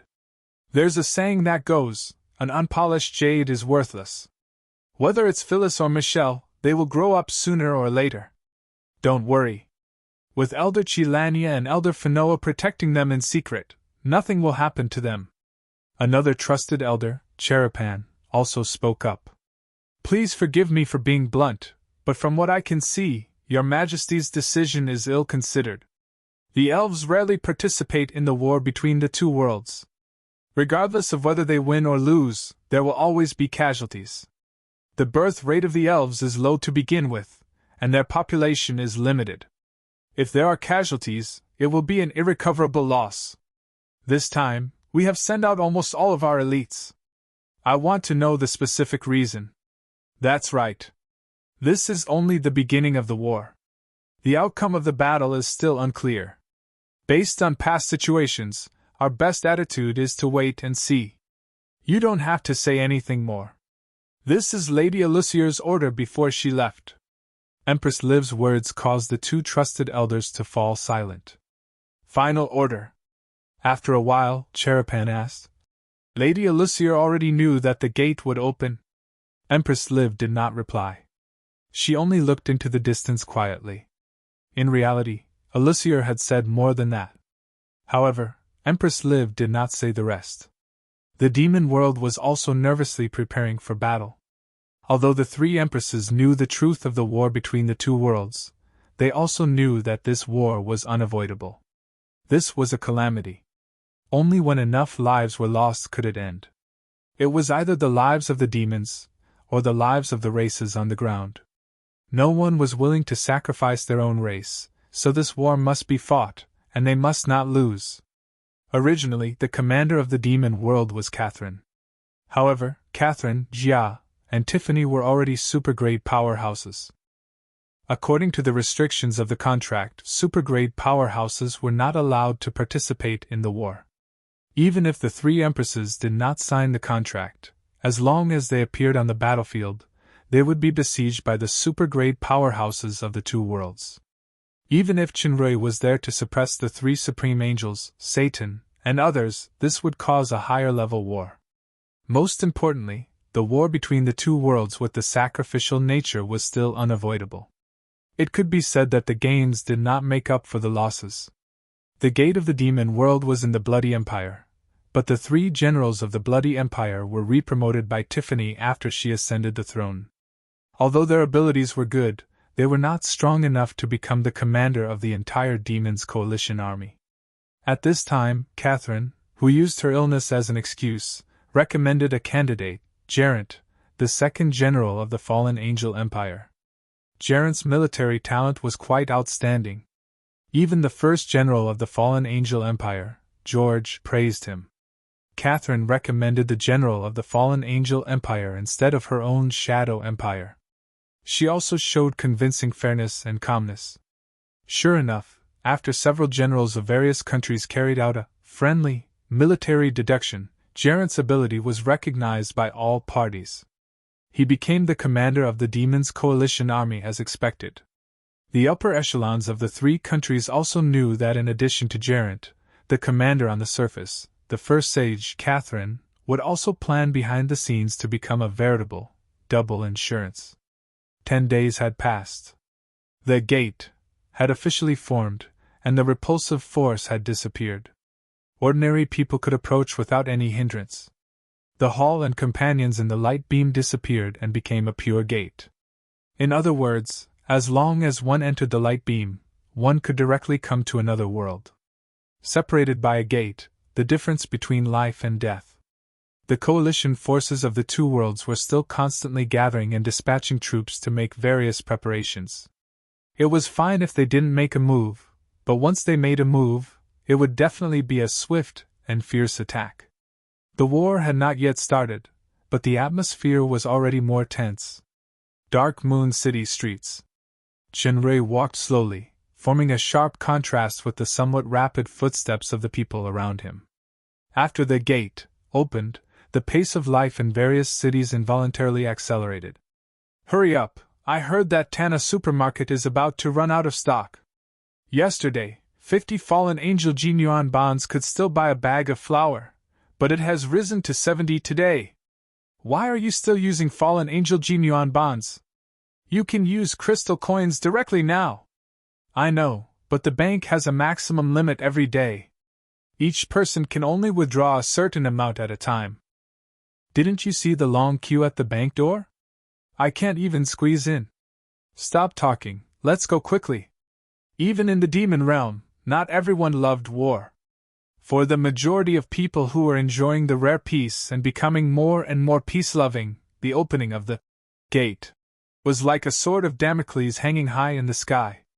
It might fall down at any time to destroy their lives and lives. People were buying all kinds of supplies. The prices of living things such as food, clothing, daily necessities, magic supplies, and weapons increased several times in an instant. Banknotes and bonds began to depreciate, and the bank's crystal coin reserves were constantly running low. This was still under the constant suppression and regulation of the Alliance. If it was left unchecked, the economic impact alone could cause great chaos. This was just the beginning of the war. Chen Rui's footsteps stopped as he heard a conversation between a mother and daughter on the roadside. Shilu, you're a girl. Don't fight with others. Look at your forehead, it's bleeding. They said that brother will die in battle. No, your brother will definitely come back, and he will become an officer or even a general. I just want to see brother come back alive. Mom, why do we have to fight? Isn't our life very good? Why do we have to occupy the human world? I don't know either. Humans and we have been sworn enemies for many years. Even if we don't take the initiative to attack, they will come and invade our homeland. Your brother is the most heroic. He is protecting our world. And we will definitely win. Brother will definitely come back. Why do we have to fight? Isn't our life very good? Brother is protecting our homeland. These words weighed heavily on Chenrei's heart. Protecting our homeland, resisting invasion, occupying the world with sunlight. These were all just lies. What is the truth? Chenrei closed his eyes. Everything around him seemed to be burning. The buildings turned into ruins. The words turned into cries. The ground was littered with corpses. The tranquility was burned by blood and fire. Countless living beings turned into cold numbers and were annihilated under the scythe of the Grim Reaper. What has life become? Chenrei slowly opened his eyes. His face was covered in tears. The tears were from pity, not weakness. Only those who respected life could truly enjoy life, comprehend life, and cherish it. A unique life, perhaps, was the existence that truly reigned above everything else. Chenrei looked at his opened hand. He slowly clenched it, as though he was holding on to hope. He continued to walk forward. Chapter 12:11. The door stood quietly between the two territories of the demon realm and the human world. It was like the calm before the storm. Demon realm, Bloodclaw estate. The ground began to tremble slightly, shattering the original tranquility.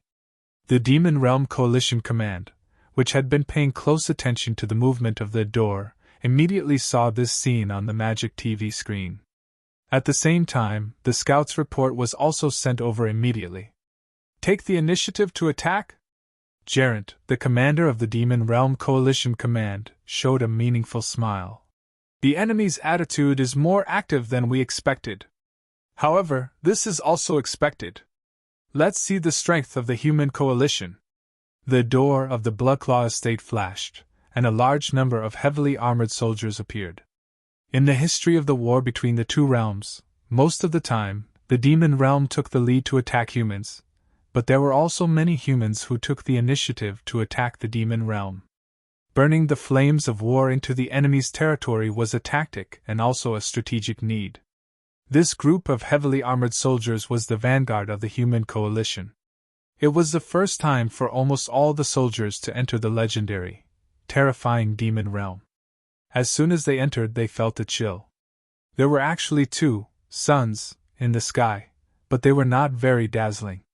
Moreover, the temperature they emitted was much lower than the real sun. The light elements nearby were extremely thin, and the dark elements were very active. In fact, after the door, appeared and the two realms intersected. The light elements of the human world and the dark elements of the demon realm were greatly reduced. Otherwise, just adapting to the environment would make these well-trained soldiers suffer a lot. The first reaction of the heavily armored soldiers when they came to this foreign world was to defend. Under the command of the commander, General Riley, they formed a semicircle formation, erected a large shield, and fully guarded against attacks from all directions. The main role of this vanguard force was to test the waters. Including General Riley himself, they had the awareness of a suicide squad. However, after defending for a long time, they did not encounter the storm-like attack that they imagined. They did not even see a shadow. It was like they had danced with all their might on the stage for a long time, only to find that the audience was empty. This news was quickly sent back to the headquarters of the Human Coalition.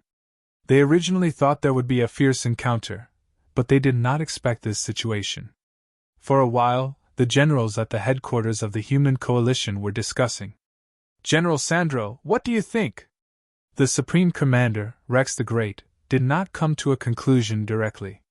Instead, he asked Sandro, a famous general of the Rio Empire. "Probing." Sandro furrowed his brows. "Just like our active attack to probe, this passive is also a probe. It seems that the devil race is more cunning and patient than we thought. I believe that it won't be long before there will be a probing battle. What we need to do is to probe further and determine and establish a stronghold for the army to be stationed as soon as possible. That will be the springboard for our official attack on the Devil Realm." Princess Felicia of the elf race also spoke. Her Highness wasn't just a pretty face, but a graduate of Starlight Academy's military department. At least in the field of military theory, she had good attainments. "That's right." Rex the Great nodded. "Pass down my orders. The heavy armor team will advance slowly, step by step. The follow-up troops of the frontline army will enter one after another. At the same time, send out the scout team and the sorcerer mapping team. Quickly figure out our location and terrain, and establish accurate strategic sandbox information." After receiving the order, the heavy armor infantry maintained a certain speed and advanced carefully. The troops behind them arrived one after another. In addition to the infantry, there was also a small number of sorcerer troops. The most elite scout team had already split up. These sorcerers weren't good at fighting, but they were good at detection magic. Dozens of detection devices with wings flew out in all directions like birds. The places they passed through were quickly recorded by the sorcerers with the eye of magic and marked on the topographic map. This kind of detection device was called Robin. It was a product of the elves of the City of Mages. It was very useful in war. Very quickly, the surrounding terrain characteristics became complete due to the feedback of various information. The miniaturized version of the strategic sandbox was also expanded and perfected step by step. Soon, the image of a certain eye of magic suddenly shook and dimmed. Obviously, the Robin was destroyed by some kind of power. Following that, many eye of magic also extinguished, which meant that the Robins were attacked. All teams, immediately report the loss of the Robins and the estimated situation. The captain of the Sorcerer Survey Team, Toreya, was a middle-aged man.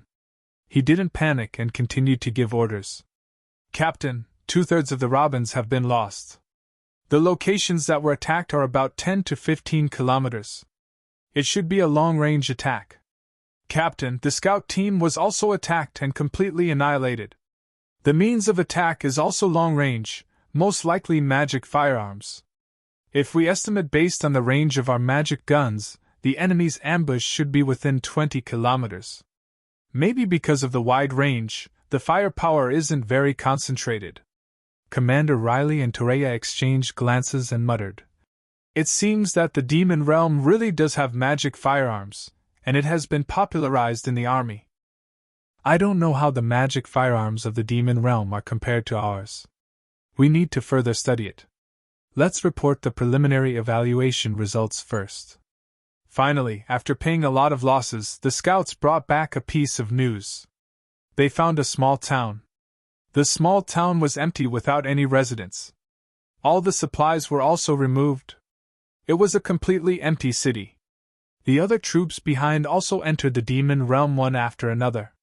Seeing that the sky was getting dark, the army did not enter the small town. Instead, they chose a safe open space to camp. The Demon Realm Coalition Command Headquarters quickly received this information. General Crawford of the Shadow Empire nodded. Our enemy is also very patient.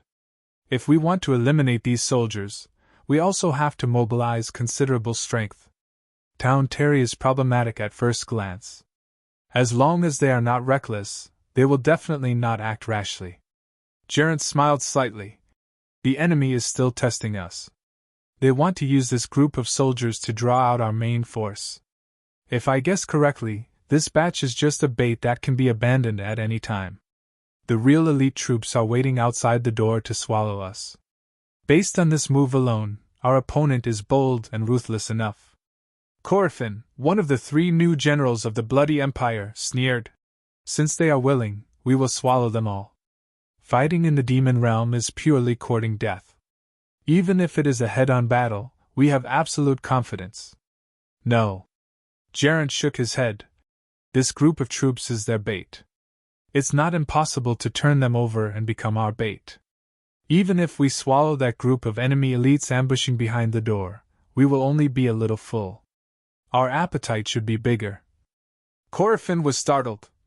Sir Commander means, let these human troops fall into a quagmire. Not only these, but also more troops. Then, we will nibble them bit by bit. Use the smallest sacrifice in exchange for the greatest benefit. Gerent's eyes flashed.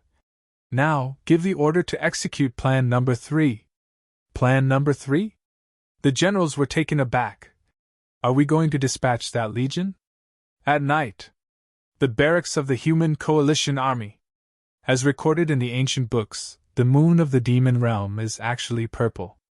Yeah, and it's so cold. It is said that the concentration of dark elements here is equivalent to the light elements on our ground. The brothers standing guard outside have been given extra coats. Except for the scouts during the day, we did not encounter any enemies. The demons will definitely not let us have it so easy. Try to stay alert. This is our first night in the demon realm. I hope it is not the last night. While they were talking, the sound of a warning horn suddenly came from outside. What is that? Black cloud? No. It's the curtain of darkness of the dark magic. All troops on alert. Form a shield formation. Protect the mages. However, after the curtain of darkness dispersed, nothing happened. 2 hours later, the curtain of darkness appeared again, and there was another commotion in the barracks, but the result was the same. It's another feint. This is the enemy's tactic to tire us out. General Riley, with his rich experience, immediately figured it out. But this kind of scheme can become real at any time. We can only accept the harassment like this. As long as we relax our vigilance, we may be attacked for real. Captain Toreya, can you dispel the curtain of darkness? Toreya shook his head. This is the demon realm where the dark elements are the most active. Moreover, it is night time. Our light magic will only get half the result with twice the effort. It will be difficult to dispel the curtain of darkness. We have to try even if it's twice the effort. General Riley clenched his fists. Once the demon's trick succeeds, we will all be in danger of being destroyed. Toreya clenched his teeth and nodded. General Riley's worry was right. When it was close to dawn, the exhausted mages could no longer control the curtain of darkness. After another round of harassment, countless demons finally appeared in the curtain of darkness. Although the human soldiers were tired, with the efforts of the mages, they finally got a short rest. The appearance of the enemy also gave the soldiers a way to vent their depressed hearts. After a bloody battle, after paying a considerable price, they repelled the attack of the demons. Listening to the cheers of the soldiers, General Riley frowned.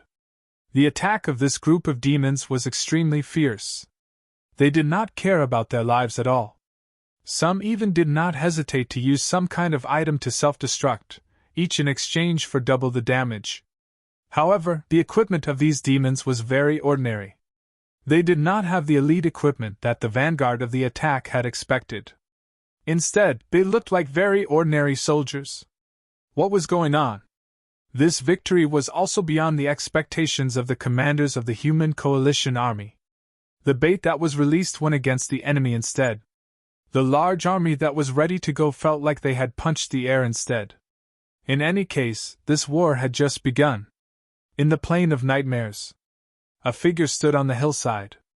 Half of his face was that of a handsome man, while the other half was that of a ferocious monster. The contrast between the two faces was strong. The only similarity was the gaze, which seemed to see through everything and was staring at the nightmare volcano in the distance. The volcano seemed especially calm. It was even calmer than the door from before.